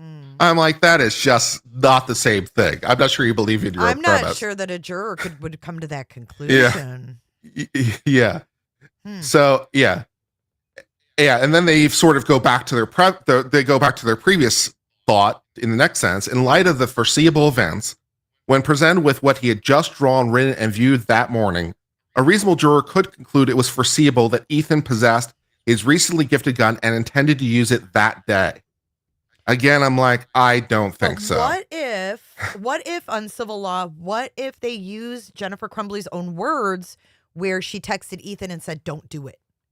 Maybe they could say, you knew he was going to do it. You knew he had the gun at that point because your husband went home after the meeting, noticed the gun was gone, and then you texted your son, don't do it. That tells me you thought he was capable of doing it. Maybe? Well, the question would be when they drew those conclusions, or when they had that knowledge, because timing is important about a thing. Mm-hmm. So again, to go to my car rental example, if I rent you a car, with completely innocent reasons, and then I later learn through some thing that you're intending to use it for a crime, right? That knowledge at that point doesn't go backwards in time. So I might then call the police or text you and be like, don't do the crime, but that doesn't go backwards in time. So the question would be, when was she able to draw that conclusion, and on what basis did she draw that conclusion? And so if she was aware at that point that the gun was missing, and then based on that information, then drew the conclusion, oh no, this is an immediate problem, and texts her son to be like, don't do it. That seems to be more in line with what a reasonable person might do. Now, of course, there are other reasonable steps she might take. She might notify the school. She might call 911. But just because there are other reasonable options doesn't necessarily mean that what she did is inherently unreasonable. And texting the person who has the gun might do the shooting, please don't do the shooting, seems like a reasonable course of action. So I'm not sure that her statement necessarily implicates her when she left the school. What about the fact that it's illegal for Ethan to own the gun? Like, you're using the car rental example, Yeah. but it's like legally, if you're renting a car to someone who's underage, you're going to be held accountable for renting that car to a 15-year-old who isn't licensed to drive. Just like he had, possession of this gun that isn't legal for him to have as a minor. So could that also, go into this as far as he wasn't even supposed to legally possess it, and they gave him access to something like that? What do you think of that? I think it's a factor that you can weigh, but I would simply take note that in particular parts of the country, a child being in possession of a firearm isn't necessarily unusual. For example, when I was growing up and I was under the age of 18, I had in my immediate possession a .22 rifle, because my parents obviously trusted me with it. And in certain parts of the country where hunting culture is certainly more prominent, I don't think it's inherently unusual for a child to be in possession of a firearm. So while I certainly think that can be a factor, I don't think it necessarily is the end of the game. But said in a social media post, his mother said that this was his Christmas gift. They gifted him I understand. a handgun, which is different than a rifle, right? I mean, there's, like I said before, like, I'm from this area. So like Oxford, Michigan is rural. There's hunters. A lot of kids hunt with their dads. It's very, very popular. But this is not a hunting rifle, right? Yeah. And he actually gave his dad the money, went to the gun shop with him, and was there when the dad purchased it with Ethan's money. So Yeah. the dad was actually the one that walked into the gun shop and purchased it. She wasn't even there. Jennifer wasn't there. Yeah. So I don't know if that makes a difference with her as well, with the severing of the trials too. I wasn't there. I didn't buy it for him. Yeah, I'm hesitant. I understand your point that, this is not the type of gun that someone would go shooting with. Hmm. But as we're trying to sort of delineate legal lines, if we talk about rifles, the difference between a hunting rifle and a non-hunting rifle sometimes is just aesthetics. Um, there are guns with the exact same caliber, for example, by the same manufacturer. One kind of looks like a hunting rifle because it has the traditional wooden stock and everything, and one looks more like an assault rifle, what you might think of as an assault rifle with the plastic and the black and everything. But it's the exact same firing mechanism inside, and it holds the same number of rounds. So functionally, the two firearms are the same. It's just the furniture of the firearm, as we would say in gun rights community, the furniture of the firearm, that's the different, the aesthetic of it, but functionally it's the same firearm. So drawing these lines sometimes is not as easy as one might imagine. And so with respect to a handgun in particular, you have to think about, well, does it matter that it's this kind of handgun versus, say, just a 22 Ruger, to learn from, or does it matter if it's this, matter if it's that? So I'm not saying it's not a factor. I'm not saying that. I'm just simply saying that I think that factor is perhaps not as strong as others might think, because different parents go about different ways with respect to children and their firearms. Yeah, I don't know. I mean, because one's legal, one's not. You're allowed to you're allowed to disagree with me. No, I know. I'm just if I was sitting on the jury, I'm picturing myself sitting on the jury, and it would matter to me, like as a mom. Like, I'm not a lawyer. I'm talking to you as just a regular person. And if I'm a mom and I'm on this jury, that would matter to me, because like my boys, had BB guns, and it may look like a real rifle, but it's not. It's a BB gun, and it has a different effect if you shoot something with it. So that would be, for me, that would be a factor that I'd be interested in knowing more about. Yeah. I'm not sure necessarily it was illegal what they did in terms of that. I'd have to look into the issue more deeply, but I understand he's under the age of 18, and so if he's under the age of 18, he certainly can't purchase either a rifle or handgun for himself. Right. So as to be able to, as to his ability to possess it, though, it might be different because, for example, even though it's illegal for an 18-year-old to buy a handgun, and this might seem slightly weird, it's not illegal for an 18-year-old to possess a handgun. So these distinctions can get interesting. I have a question for you, kind of piggybacking on this. Do you think that the parents, they would take into consideration the fact that gun should have been locked up? Responsible gun owners lock their guns up.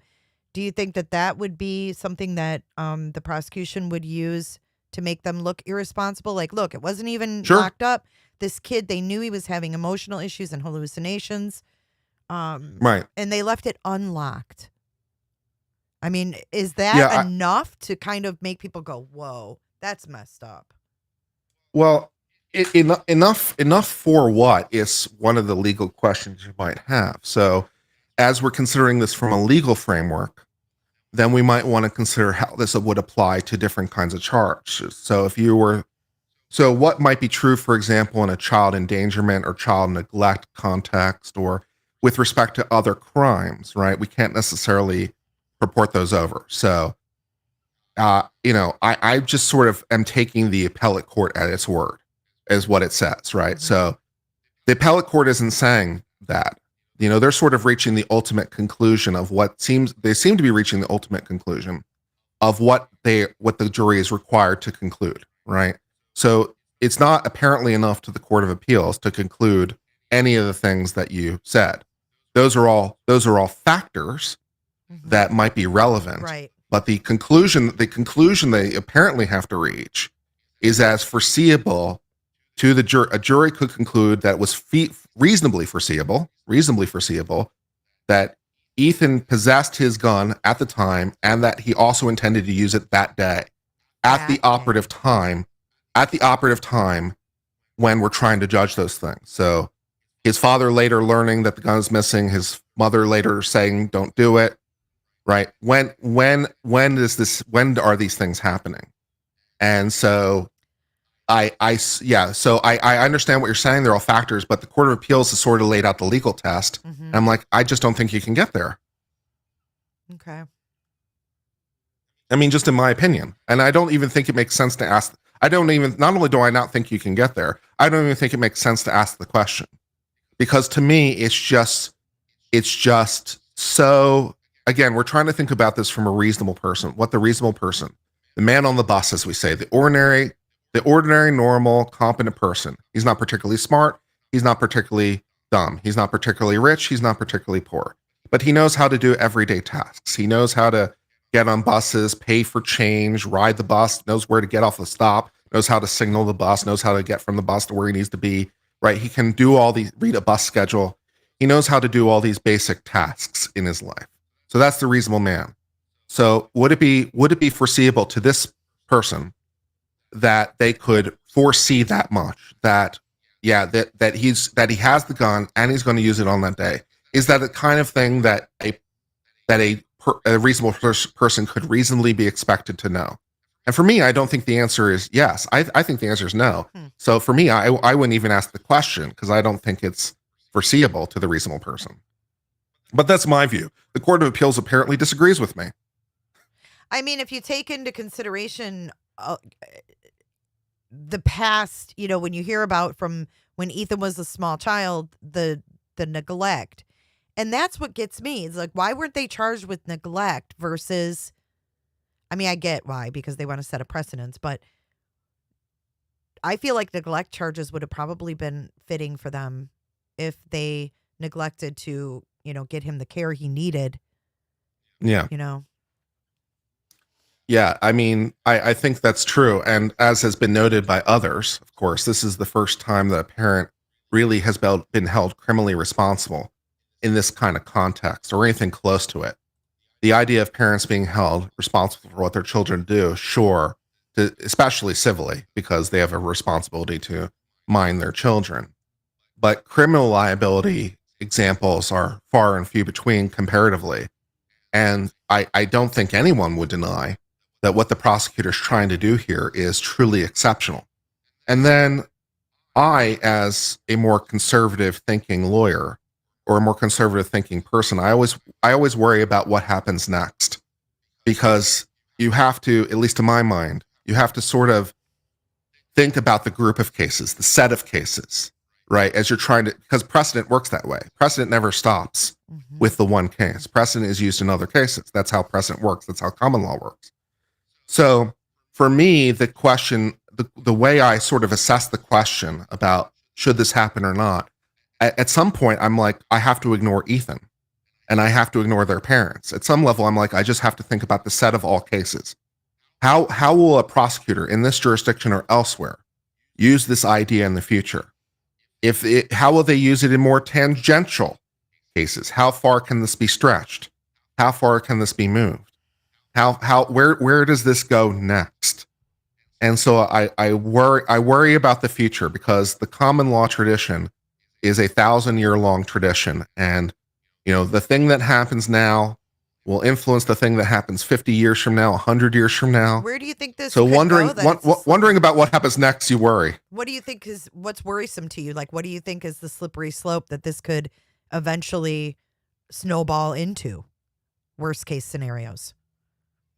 Well, you just worry about the degree to which parents can be held criminally responsible for their children, because you worry about the degree to which they can be held responsible for any crime, whether it's, I don't know, auto theft or anything. Maybe maybe you have a delinquent child who already has a history of some criminality. Yeah.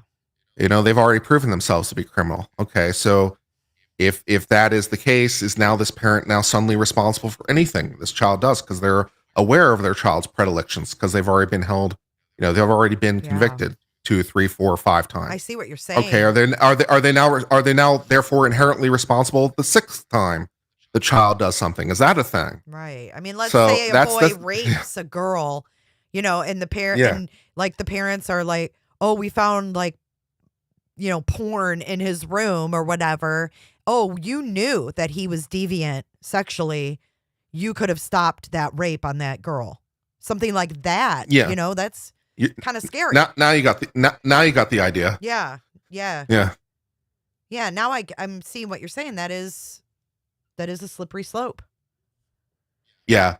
And for better or worse, the slippery slope is the experience of common law. So people might say slippery slope is a fallacy, and I'm like, not really. That's just what common law is. It is the case that begets the case that begets the case.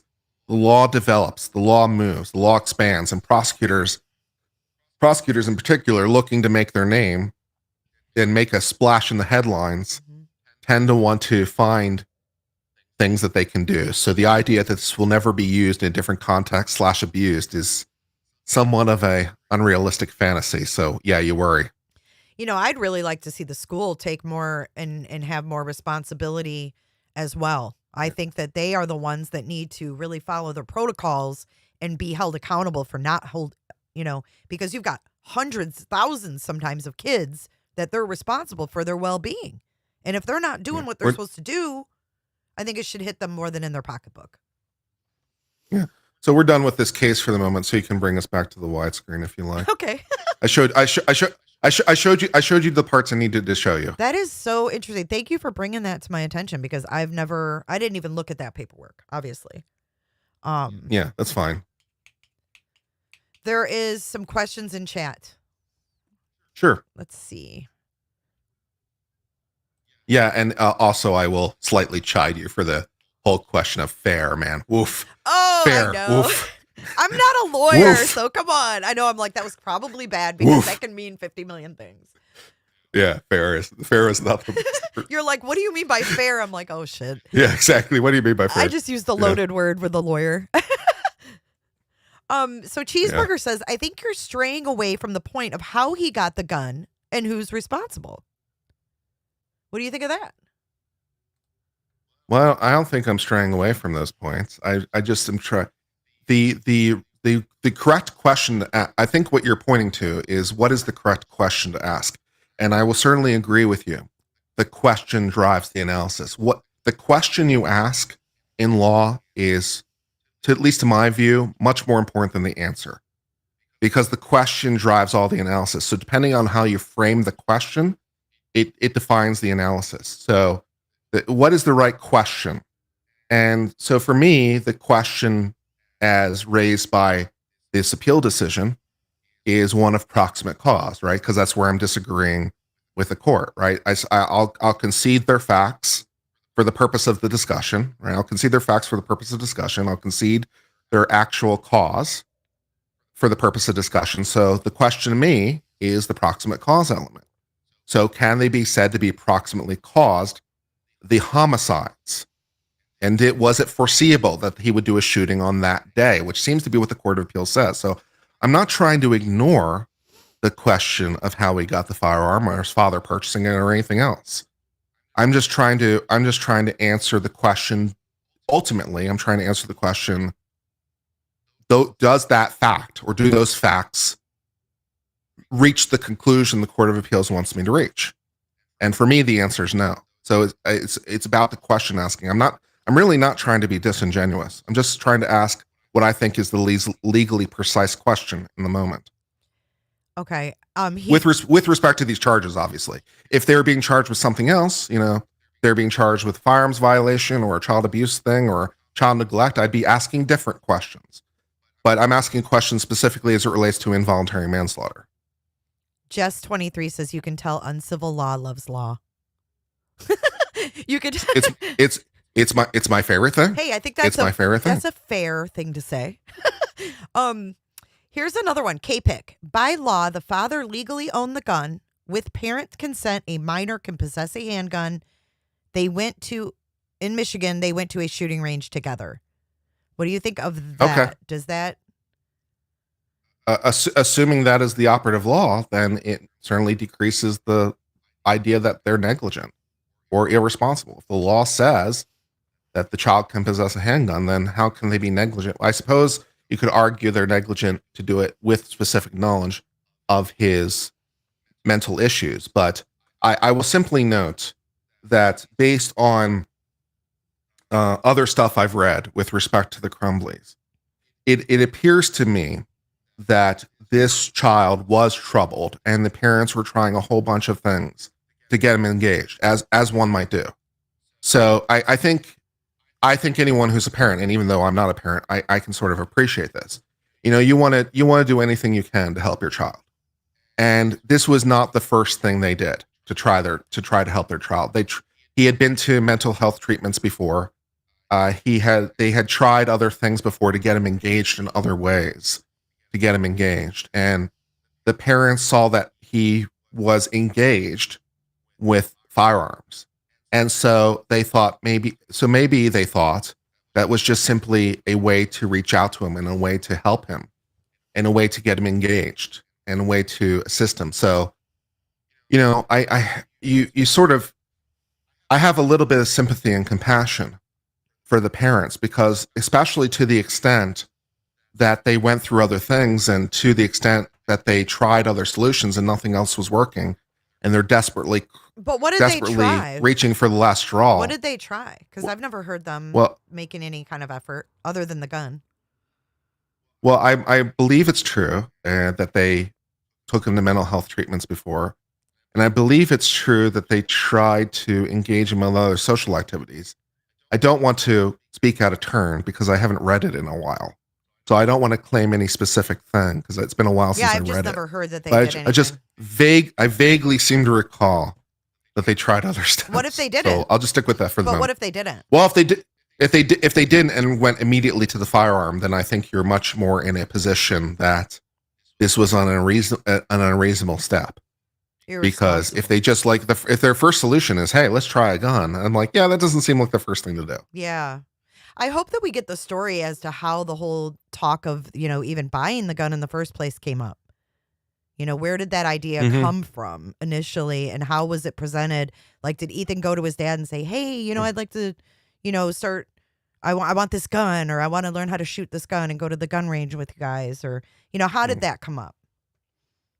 Your chat disagrees with me. Your chat says that he was never in mental health and they didn't do anything else to help him. So I may be wrong on the facts. And if I'm wrong on the facts, then I apologize. So perhaps my memory is incorrect. Because he was asking them. He did tell them that he was scared, that he was hearing things, that he was seeing things. And he told his buddy in text that he, asked for help. But, Yeah, so perhaps my memory is wrong. And if my memory is wrong, then I apologize. I never want to spread disinformation. The neighbor did take him on different outings, fishing. The neighbor's husband took him fishing. I think they took him sledding another time, because he was left alone while his parents. Maybe that's what I was thinking of. Yeah, he did do activities with the neighbor, and there are pictures of that and stuff. Okay. They were too busy with the horses and drinking and affairs, so that's not going to look good on them either. That's not going to look good on them either. Okay. Yeah, so if I'm factually wrong, then the idea that they went immediately towards a firearm does look a lot more irresponsible for them, yes. We just have to see how this all, comes out and played out in their world. Yeah. Well, that's the nice thing about trials, right? We'll actually figure out what the facts are for sure. I know. Nice. Well, at least we'll be able to watch the trial, right? Uncivil law. I mean, we might not be able to watch I hope so. The jury selection, but we can watch the trial. Yeah, I don't think there's a lot to watch on jury selection, to be honest. It's kind of banal and somewhat boring, but I was looking forward to streaming it anyway. It is kind of boring, but this was actually what I was actually looking forward to, because I think, the questions they're going to be asking, you're going to have to find people that are pro-gun. They're not going to want people that are anti-gun. So they're going to be asking specific questions to these people about gun ownership and how they feel about firearms. And I wanted to hear that. Usually I don't care about jury selection. I'm like, okay, I'll tune in after. But this, I really wanted to hear what kind of questions they asked these jurors, just to kind of get an idea of where they're going, both sides, Yeah, for sure. I understand completely. So lame, like you said. Yeah, for sure. Did we have any other cases that you've covered that you've seen them actually stream the jury selection? Because I feel like we've seen it a time or two. Yes, I remember they did it with the cop who shot that gentleman in the car. Porter, I think the cop's name was. I remember seeing jury selection for that. We also saw jury selection in the Murdaugh trial in South Carolina because I Oh, did covered they do that. that? Okay. Yeah. Interesting. It was funny because one of the jurors was like, they asked the juror, a male juror or male prospective juror, whether he was single or not, and he's like, "Yeah, I'm still single, but I'm still looking if anyone's interested." So trying to do some riz during jury selection. I thought that was A pretty love good. connection. Hey, why Single not? and Look for love looking. any way you can find it, man. Hey, I'm also single and looking. Just saying. Hey, yeah. single and looking. Single and looking to mingle. For sure. Well, thank you for coming on. It was nice to meet you. It's a pleasure. Yeah, and thanks for. And I hope you have a lot of fun streaming this. It should be an interesting It will. trial to watch. And it will also be interesting, I suppose. Well, I'll have to decide whether or not I'm going to stream both of them or not. But it'll be interesting to see what differences in the facts are and differences in the questions are. Mm-hmm. And if the jury comes out with different verdicts, that will certainly be extremely interesting. For sure. So we'll see how that all develops. Yeah, for sure. But I'll let you go for now, and I appreciate your time. Hey, thanks for coming on. And everybody check out Uncivil Law if you haven't already. And thanks again for coming on. Have a good rest of your day. All right, bye-bye for now. All right, see ya. So thank you to Uncivil Law for coming up. That was awesome, unexpected, and a good way to kind of fill in the blanks here because we don't have jury selection. So we had him explaining some of the appeals paperwork to show like what they're really, looking to prove here, and what are the odds that they're going to convince a jury of these facts. So you guys give him lots of love. Go subscribe, and we will refresh this and see what kind of update we have in the actual courtroom. So let's see. We have 941 update. There are 325 potential jurors who have been called for jury duty, and 300 are at the courthouse as of 941. What a shit show it must be there. Yes, we do. We do love a spontaneous guest, and we love learning as well. So thank you for your expertise up here. There are 15 chairs in the jury box, and the selection process has not officially started yet. Only defense attorney Shannon Smith and the media are in the courtroom, with 3 victims sitting in the very back. The other 5 benches are open and will be taken by potential jurors. Judge Matthews says if there is room for a member of the public, that person can come in since it's an open court. If there's room for another media member, they can stay, but if not, they will be asked to leave. Request for jury questions denied. Sean asked for a copy of the questions the potential jurors will be asked, but Judge Matthews says she is not providing those questions at this time. And then at 10:23 a.m., we have 2 Oakland County deputies escorted Crumbley back into the courtroom with her hands shackled until she took a seat. She is not in the orange jail jumpsuit. She's wearing a blue dress and leggings. Prosecutors entered the courtroom and huddled briefly with Shannon Smith. 7 deputies from the Oakland County Sheriff's Office are in the courtroom, and more are outside the courtroom. Security at the front door went through Sean's work bag, and then he walked through a metal detector. At the courtroom door, everyone has to be wanded each time they enter. And that's our latest update. That is our latest update.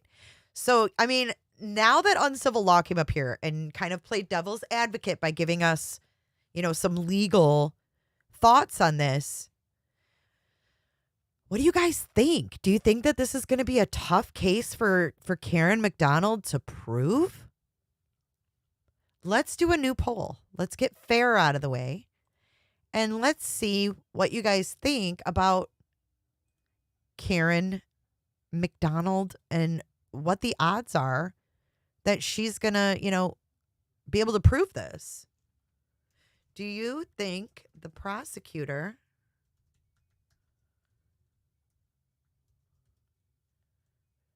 has a good chance of proving her case? After what you just heard Uncivil Law tell us about and what we just talked about, do you think that Karen McDonald has a good chance of winning this?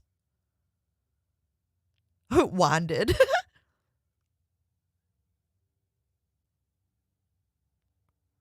Amanda Lynn, can you get information or transcripts from the Marcus Eriz trial? I've never even heard of that. Get your votes in. Let's see. Do you think she's going to have a tough time, or do you think she has a good chance of being able to prove this? Because it really is kind of a big deal. And if you think about what Uncivil Law came up here and said, you know, like this sets a precedent, not just for school shootings, but for anything that your children may do. We're talking about basically a life sentence for these two.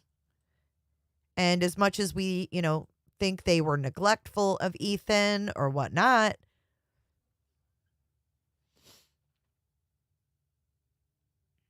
I have 5 new members. Whoop, whoop. Thank you, Meg P. Let me check this out here.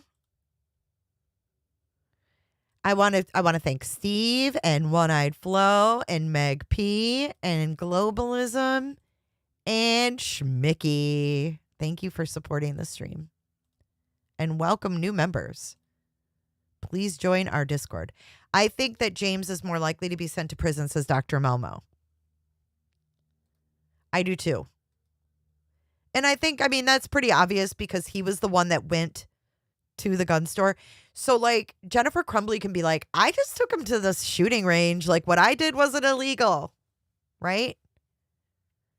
But let's talk about when the Crumbleys realized that the gun was gone. Let's talk about that. So, the Crumbleys, let's set the stage. Okay? Let's set the stage. Because I'm not a lawyer, but, you know, I have common sense.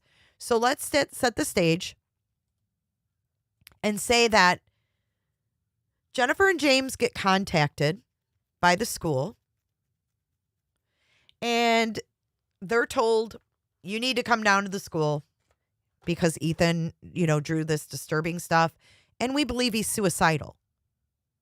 And this is where the whole problem comes in because the school thought he was suicidal, but they didn't check his bag. They didn't make sure that Ethan didn't have something that could hurt himself.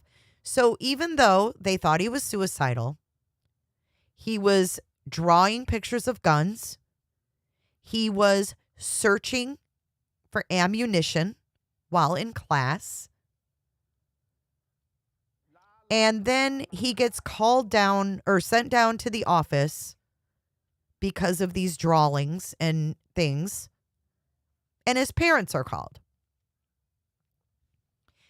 Now, Jennifer calls her boss or texts her boss and says, hey, I need a lawyer ASAP.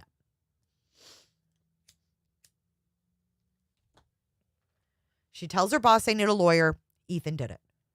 Now, let's go backwards. The parents are called to the school.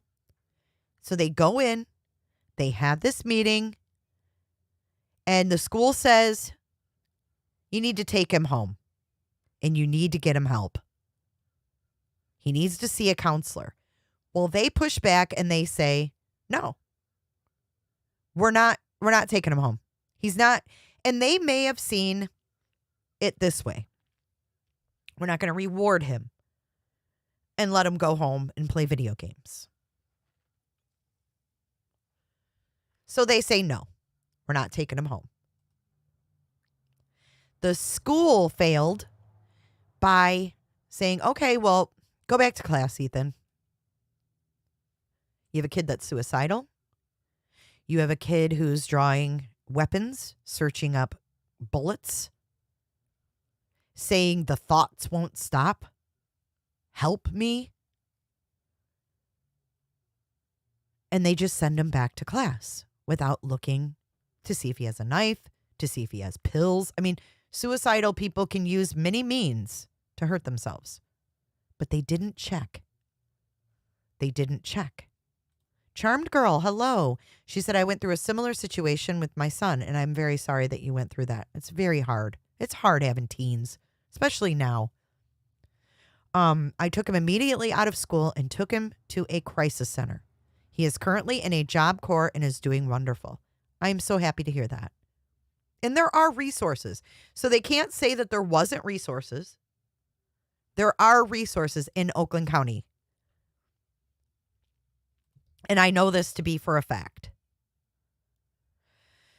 But then you think about, gosh, you know, you could end up in jail for the rest of your life. It's a little scary. But maybe this is also a wake-up call for us to pay better attention. So, anyways, they, are called to the school. It takes them an hour and a half to get there. They get there in an hour and a half. And they say, we're not bringing them home. So they leave. Ethan is sent back to school. And by this point, it's too late. Once the parents get home and James notices that that gun is missing, he calls 911. So the fact that James called 911, is that going to help save him? Is that going to help save him? Because he went home, looked for the gun, and noticed it was gone. Had he only checked that before going to the school, then he could have went to the school and said, hey, the gun is gone. Ethan, where's the gun? But he didn't check until after they left the school. So he gets home. He noticed it was gone. Yes, it will, JM, just not jury selection. So we probably got a couple days of jury selection. Maybe. It might stream tomorrow. We don't know. Jury selection is expected to last a couple days, and it's not being streamed.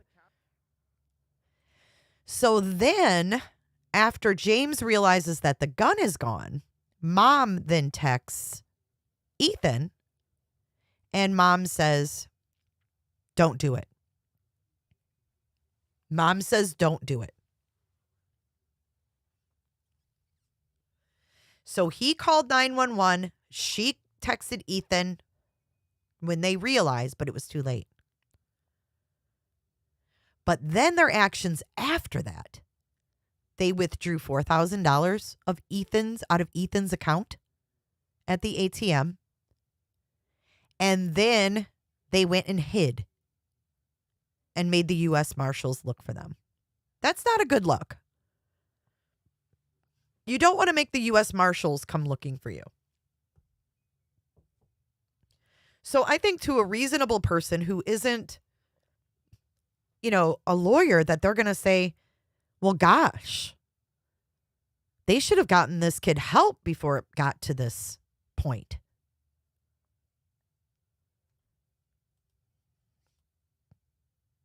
Yeah, they could change their sentence. The sentence could be altered to less, which could very well happen. I don't know. But I think to, certain people, that's why I think jury selection is going to be interesting to hear what, the potential jurors say. But by the time they called and texted, it was already done.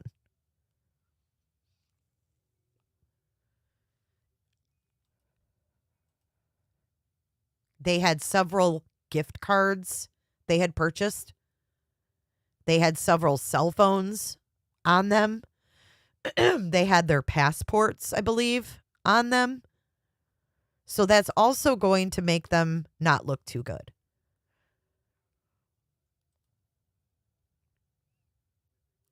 Jay, they tried to hand over their kid to the school to take care of the situation instead of taking care of it themselves.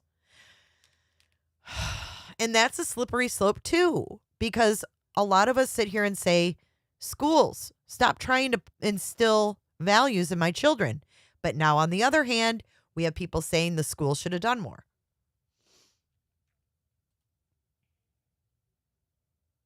I wonder if they're not offering him a deal, though, Dr. Malmo. Because I think, if anything, they're going to be able to get James more than they get her.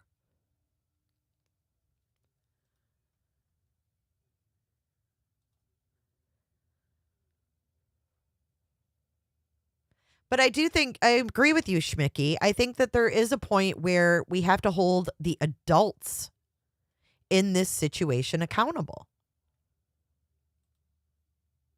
Because if this didn't happen, right, this would never have happened if James didn't buy the gun. Unless Ethan got his mitts on a gun somewhere else. But where was Ethan going to get his mitts on a gun somewhere else? That's going to be another question. If Ethan didn't use this gun, could he have gotten his hands on another gun? He was charged as an adult, and he was sentenced as an adult. So he was sentenced to big boy jail. And he sat in the big boy jail pre-trial.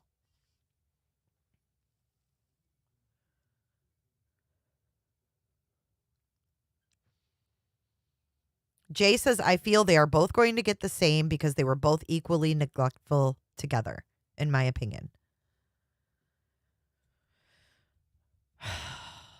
Well, then we're back to the school again. Because the kid wasn't even supposed to have his backpack in class. So that's a whole nother issue.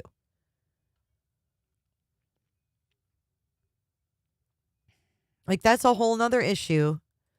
Because Ethan wasn't supposed to have, like, that's against the rules at school. You're not, for safety reasons, you're not supposed to have your backpack in school. Welcome, Bless Mom from Texas.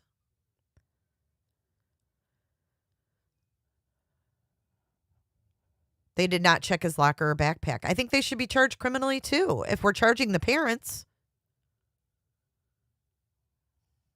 But I feel like the only thing that's going to happen to the school is these civil lawsuits, and that's only going to hurt their pocketbook.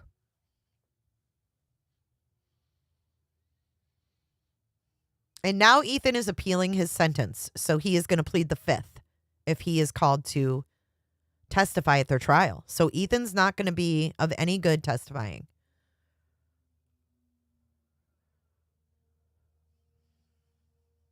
Schmicky says, just like if your kid throws a party at your house and you're there and you know they're all drinking or smoking underage, as the adult responsible, you're charged for that.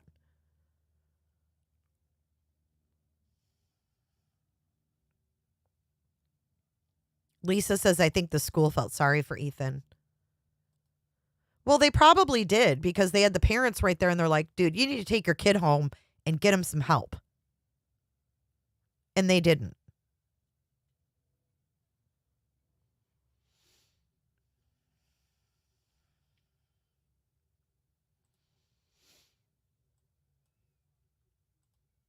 And even though hunting is rampant in that area, this isn't a hunting gun.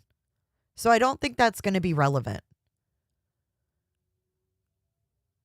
Now, if it was a hunting rifle and they took him hunting and had like a legitimate pastime that was legal, that they partook in together, I think that would be a different story. Like James is an avid hunter and he was trying to get Ethan out of the house and off the video games and took him hunting with a hunting rifle. That would be different in my opinion. But I think all these people in this community and the people that are potentially on the jury are going to see it differently. I really do. Because it's not a hunting rifle. It's not legal for him to have it.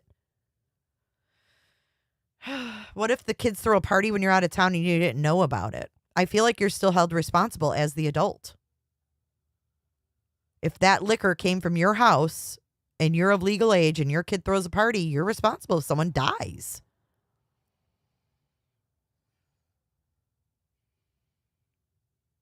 But what are their reasons going to be for not taking him home? Are they going to, say, I had to go back to work. I couldn't leave work. James can't say that because James didn't have a job. He was a DoorDash driver. So he was DoorDashing, and that's pretty flexible.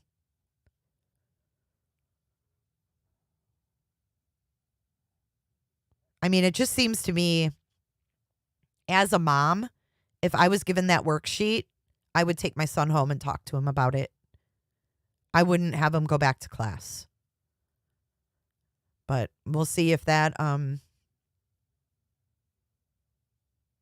happens.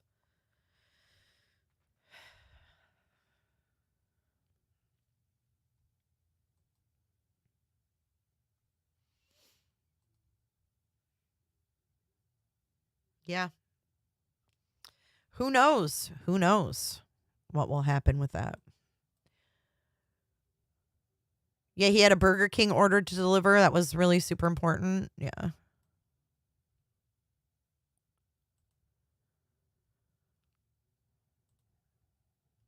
So let's see if there's an update.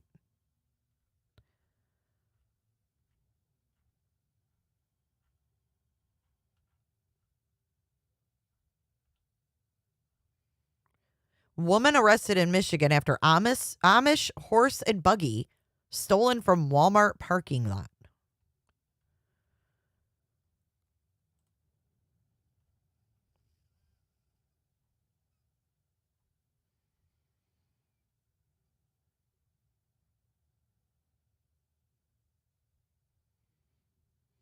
Key evidence in the trial is expected to include how Ethan's parents secured the gun he later used to commit the mass shooting, along with his cries for help. So the prosecutor has to prove two things. First, that the Crumbleys were grossly negligent, meaning they knew about the dangers posed by allowing their son to access a gun. And second, that the gun, coupled with Ethan's cries for help, made the Oxford shooting a foreseeable tragedy.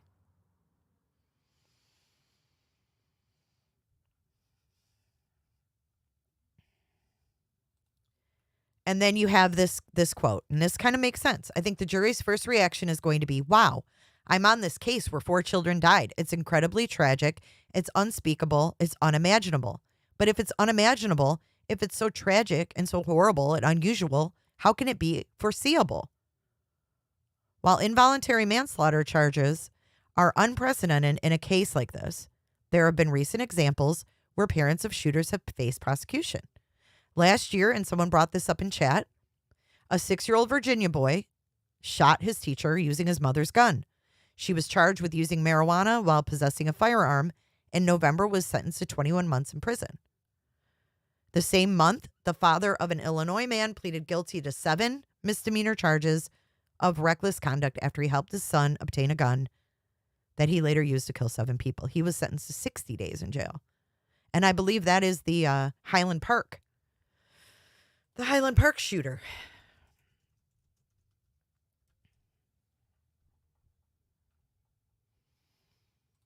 And that's Robert Cremo.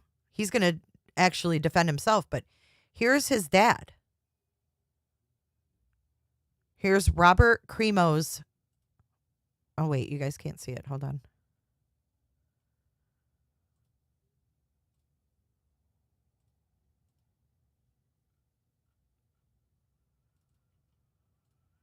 Robert Cremo is that weird kid that shot up that parade in Chicago.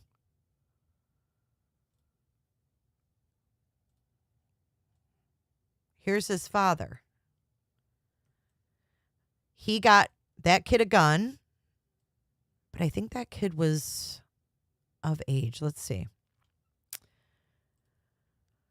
The father of the man accused of killing 7 people and wounding dozens more at the 2022 4th of July parade in Illinois pleaded guilty to 7 counts of misdemeanor reckless conduct as part of a deal with prosecutors. Robert Cremo Jr. had been set to face a bench trial on 7 felony counts of reckless conduct. As part of the deal, he will be on probation for 2 years, serve 60 days, and complete 100 hours of community service. He was expected to report to jail November 15th. Prosecutors said Cremo Jr. was criminally reckless when he signed his son's application for an Illinois firearm owner's identification card nearly 3 years. This guy bought it 3 years for him. 3 years before. And he still got charged. The card is required for gun purchases in Illinois, and people under 21 need a guardian to sign the application.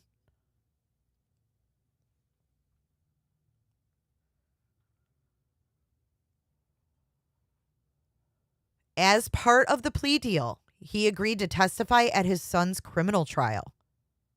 And his son is representing himself. Hey, Jamie, fellow Michigander. Hope you're doing good this morning. Thanks for coming in. And this is the shooter, Robert Crimo, with the long hair here. It says awake on his forehead. So officers performed a welfare check on Crimo III in April of 2019 after he, quote, attempted to commit suicide by machete. This guy tried to kill himself by a machete? Police returned to home in September 2019 after a family member reported Crimo III said he was going to kill everyone, directing the threat at those in his home. Officers confiscated several knives from Crimo III's closet. His father retrieved them from the police station later that day. Crimo III bought 5 guns, including 2 rifles, after the September visit from police. The high-powered rifle Crimo III is accused of using to fire on the parade was purchased legally. Parents and guardians are in the best position to decide whether their teenagers should have a weapon.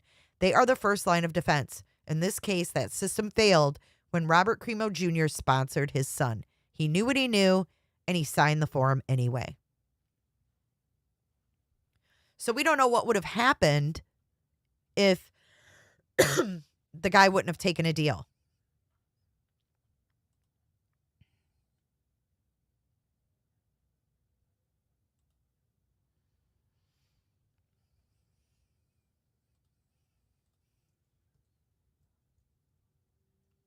Uncivil Law is still in chat. He's not up on panel anymore. So the Crimo guy he took a plea deal.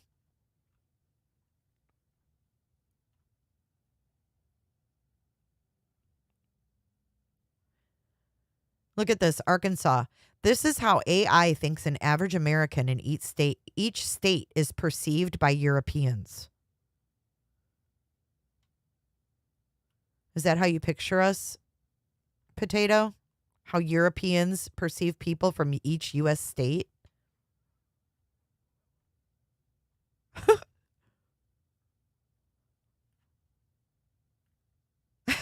Weird. AI is weird. But anyway.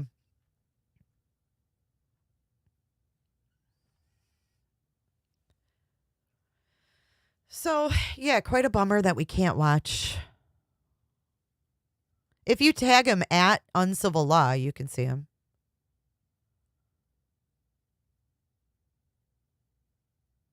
What are you looking at? What do you mean?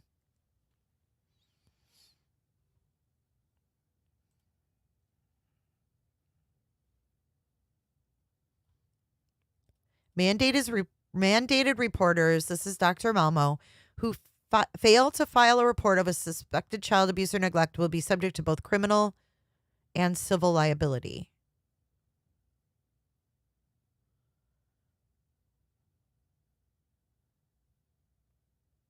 I don't know, is chat messing up today? Bless Mom from Texas. Thank you for becoming a member. Just more and more beautiful people joining the channel. Lindsay from Europe. She says the only preconceived vision of it is Alabama.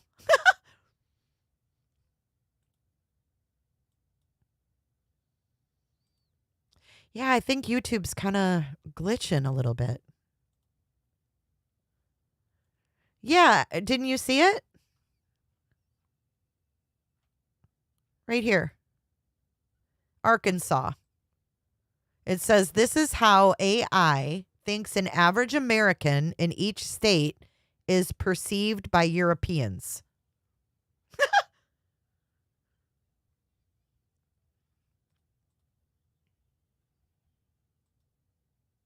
Frag says, I disagree as a European. Lisa says jury selection still hasn't started. So this is going to be a few days probably for them to get the jury together. Well, there it is, Potato. That is how AI thinks an average American in each state is perceived by Europeans. And that's Arkansas.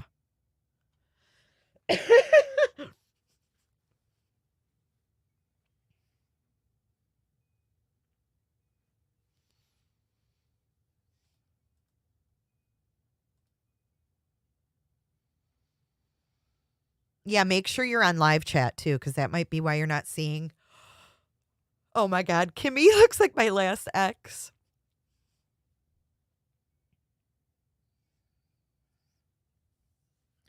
Well, I guess I'm going to have to change the events for this week because I had this planned for all week. So we're going to have to just be on standby and see what happens.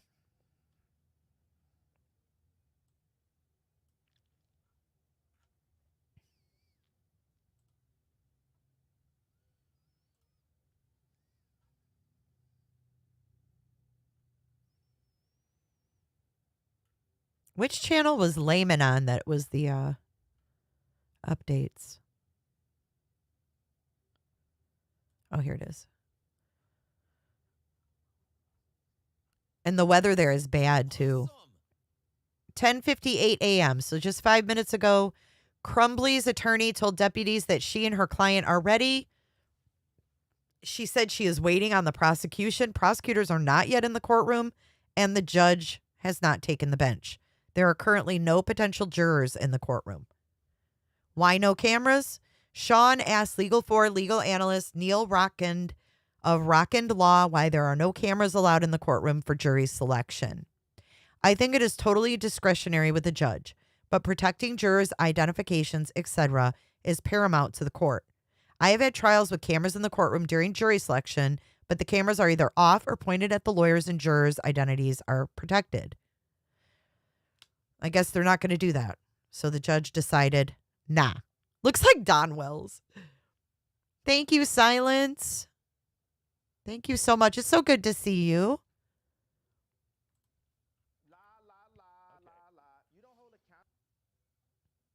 Look at these ads, Timu. The fuck? So that's where we stand, guys. We're not going to be able to watch the jury selection, unfortunately. So I guess we'll do, until we get the actual trial started, let's do evening updates. We'll go over what the jury selection process looked like because we do have reporters in there giving updates. So let's do that. We'll be updating and see where they, each evening I'll either do a video or go live and do an update on where we stand with the jury selection process. Let's plan on that. And then the poll ended. And you guys, 75% of you have faith that Karen McDonald has a great chance of proving her case. And 24% of you think not. Aw, Meg P. I didn't come for the jury. I came for you, Jay. Thank you, Meg P. Mega. So, yeah, I mean, that's pretty much it.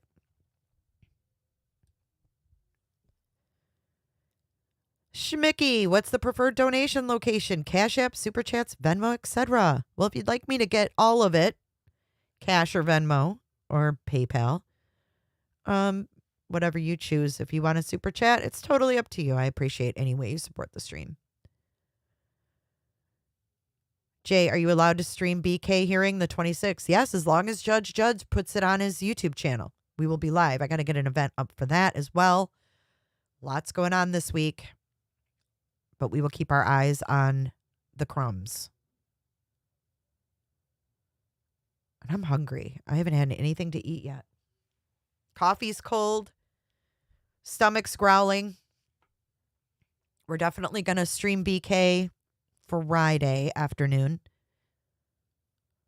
So we're not going to, it's not going to be the same like it was before. Before, when we watched Brian Koberger, it was they record it and then release it later. And we're not going to have to worry about that anymore.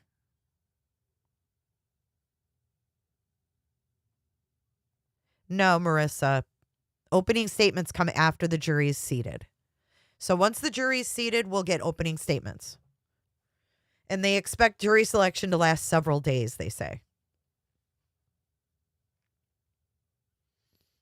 I think anyone can stream it. Lizzie, you're sick? Ah! Everyone's sick. Hope you feel better, Lizzie. Look at Lizzie's been here for freaking almost 2 years. Can you believe that? bones. Go drink some coffee and eat, girlfriend. I know. I need to. Yes, thank you, Silence. We have our weekly super chat goal, and I appreciate any help that you guys can assist on making that goal every week so I can keep streaming.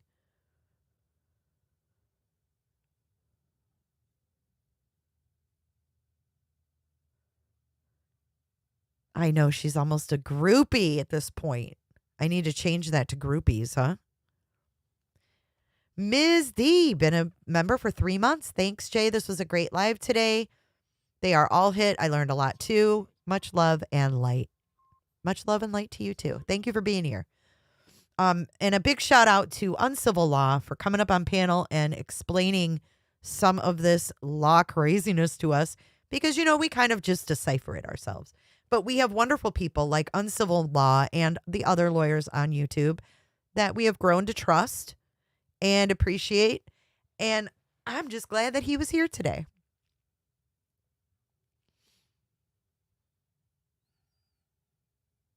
So, yeah. Join our Brian Facebook group. Follow me on your socials. Hit the like button. Hit the subscribe button. I'm trying to get 100K subscribers. We're at 94,799. We're so close. We'll get there. We'll get there. Say no to globalism coming in hot with $9.99. Thank you so much, girl. The OG is the original groupie. Absolutely. You guys are great. And if you are gifted a membership, all you got to do is renew that at the end of the month if you enjoy your time here. Look, I'm still waiting for her to start the webinar. And if you want to hear Uncivil Law, just go ahead and be kind and rewind. I'm going to run our credits. Thank you for being here this morning. Dimitri. Yes, we love Dimitri. Dimitri is our Unleash the Lawyer. Hit up D-Shack Law here on YouTube. He is our channel lawyer. He is a professor at the John Jay School of Criminology. I don't know if I'm saying that right, but I don't even know who Karen Reed is. I'm going to have to look in. Maybe I'll look into that. I don't know that case. My head can only handle so much. I've got Coburger, Crumbley, God knows what. I can't even think of all of it. Maybe I should consider that. I haven't followed that case, though. I'll read up on it. All right, guys, let's run our beautiful credits. Hopefully they work. And Olive coming in hot and giving Oma. Welcome, my Oma 13. We've got Oma. Thank you, Olive. Thank you, Mega, for donating 5 memberships today. Awesome. Oma and Opa, German grandparents. Gesundheit. All right. You guys, I'll see you guys later. I'll update you guys on this jury selection tonight. All right. So I'll see you guys later tonight. Bye. Where do you think you're going? Nobody's leaving. Nobody's walking out on this fun old-fashioned family Christmas. No, no, we're all in this together.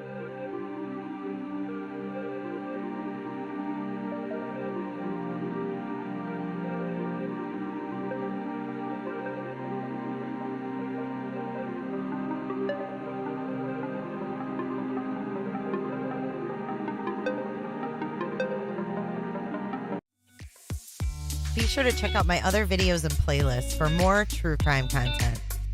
And if that's not enough, you can join our Patreon. Don't have a tinfoil hat? It's okay. We'll make you one. It's that easy. See you guys in the next video. See you later. Bye.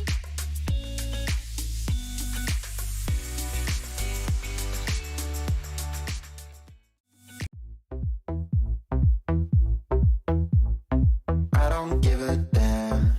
I don't really care about you and your problems. I don't give a damn. You talk way too much. I have heard enough about you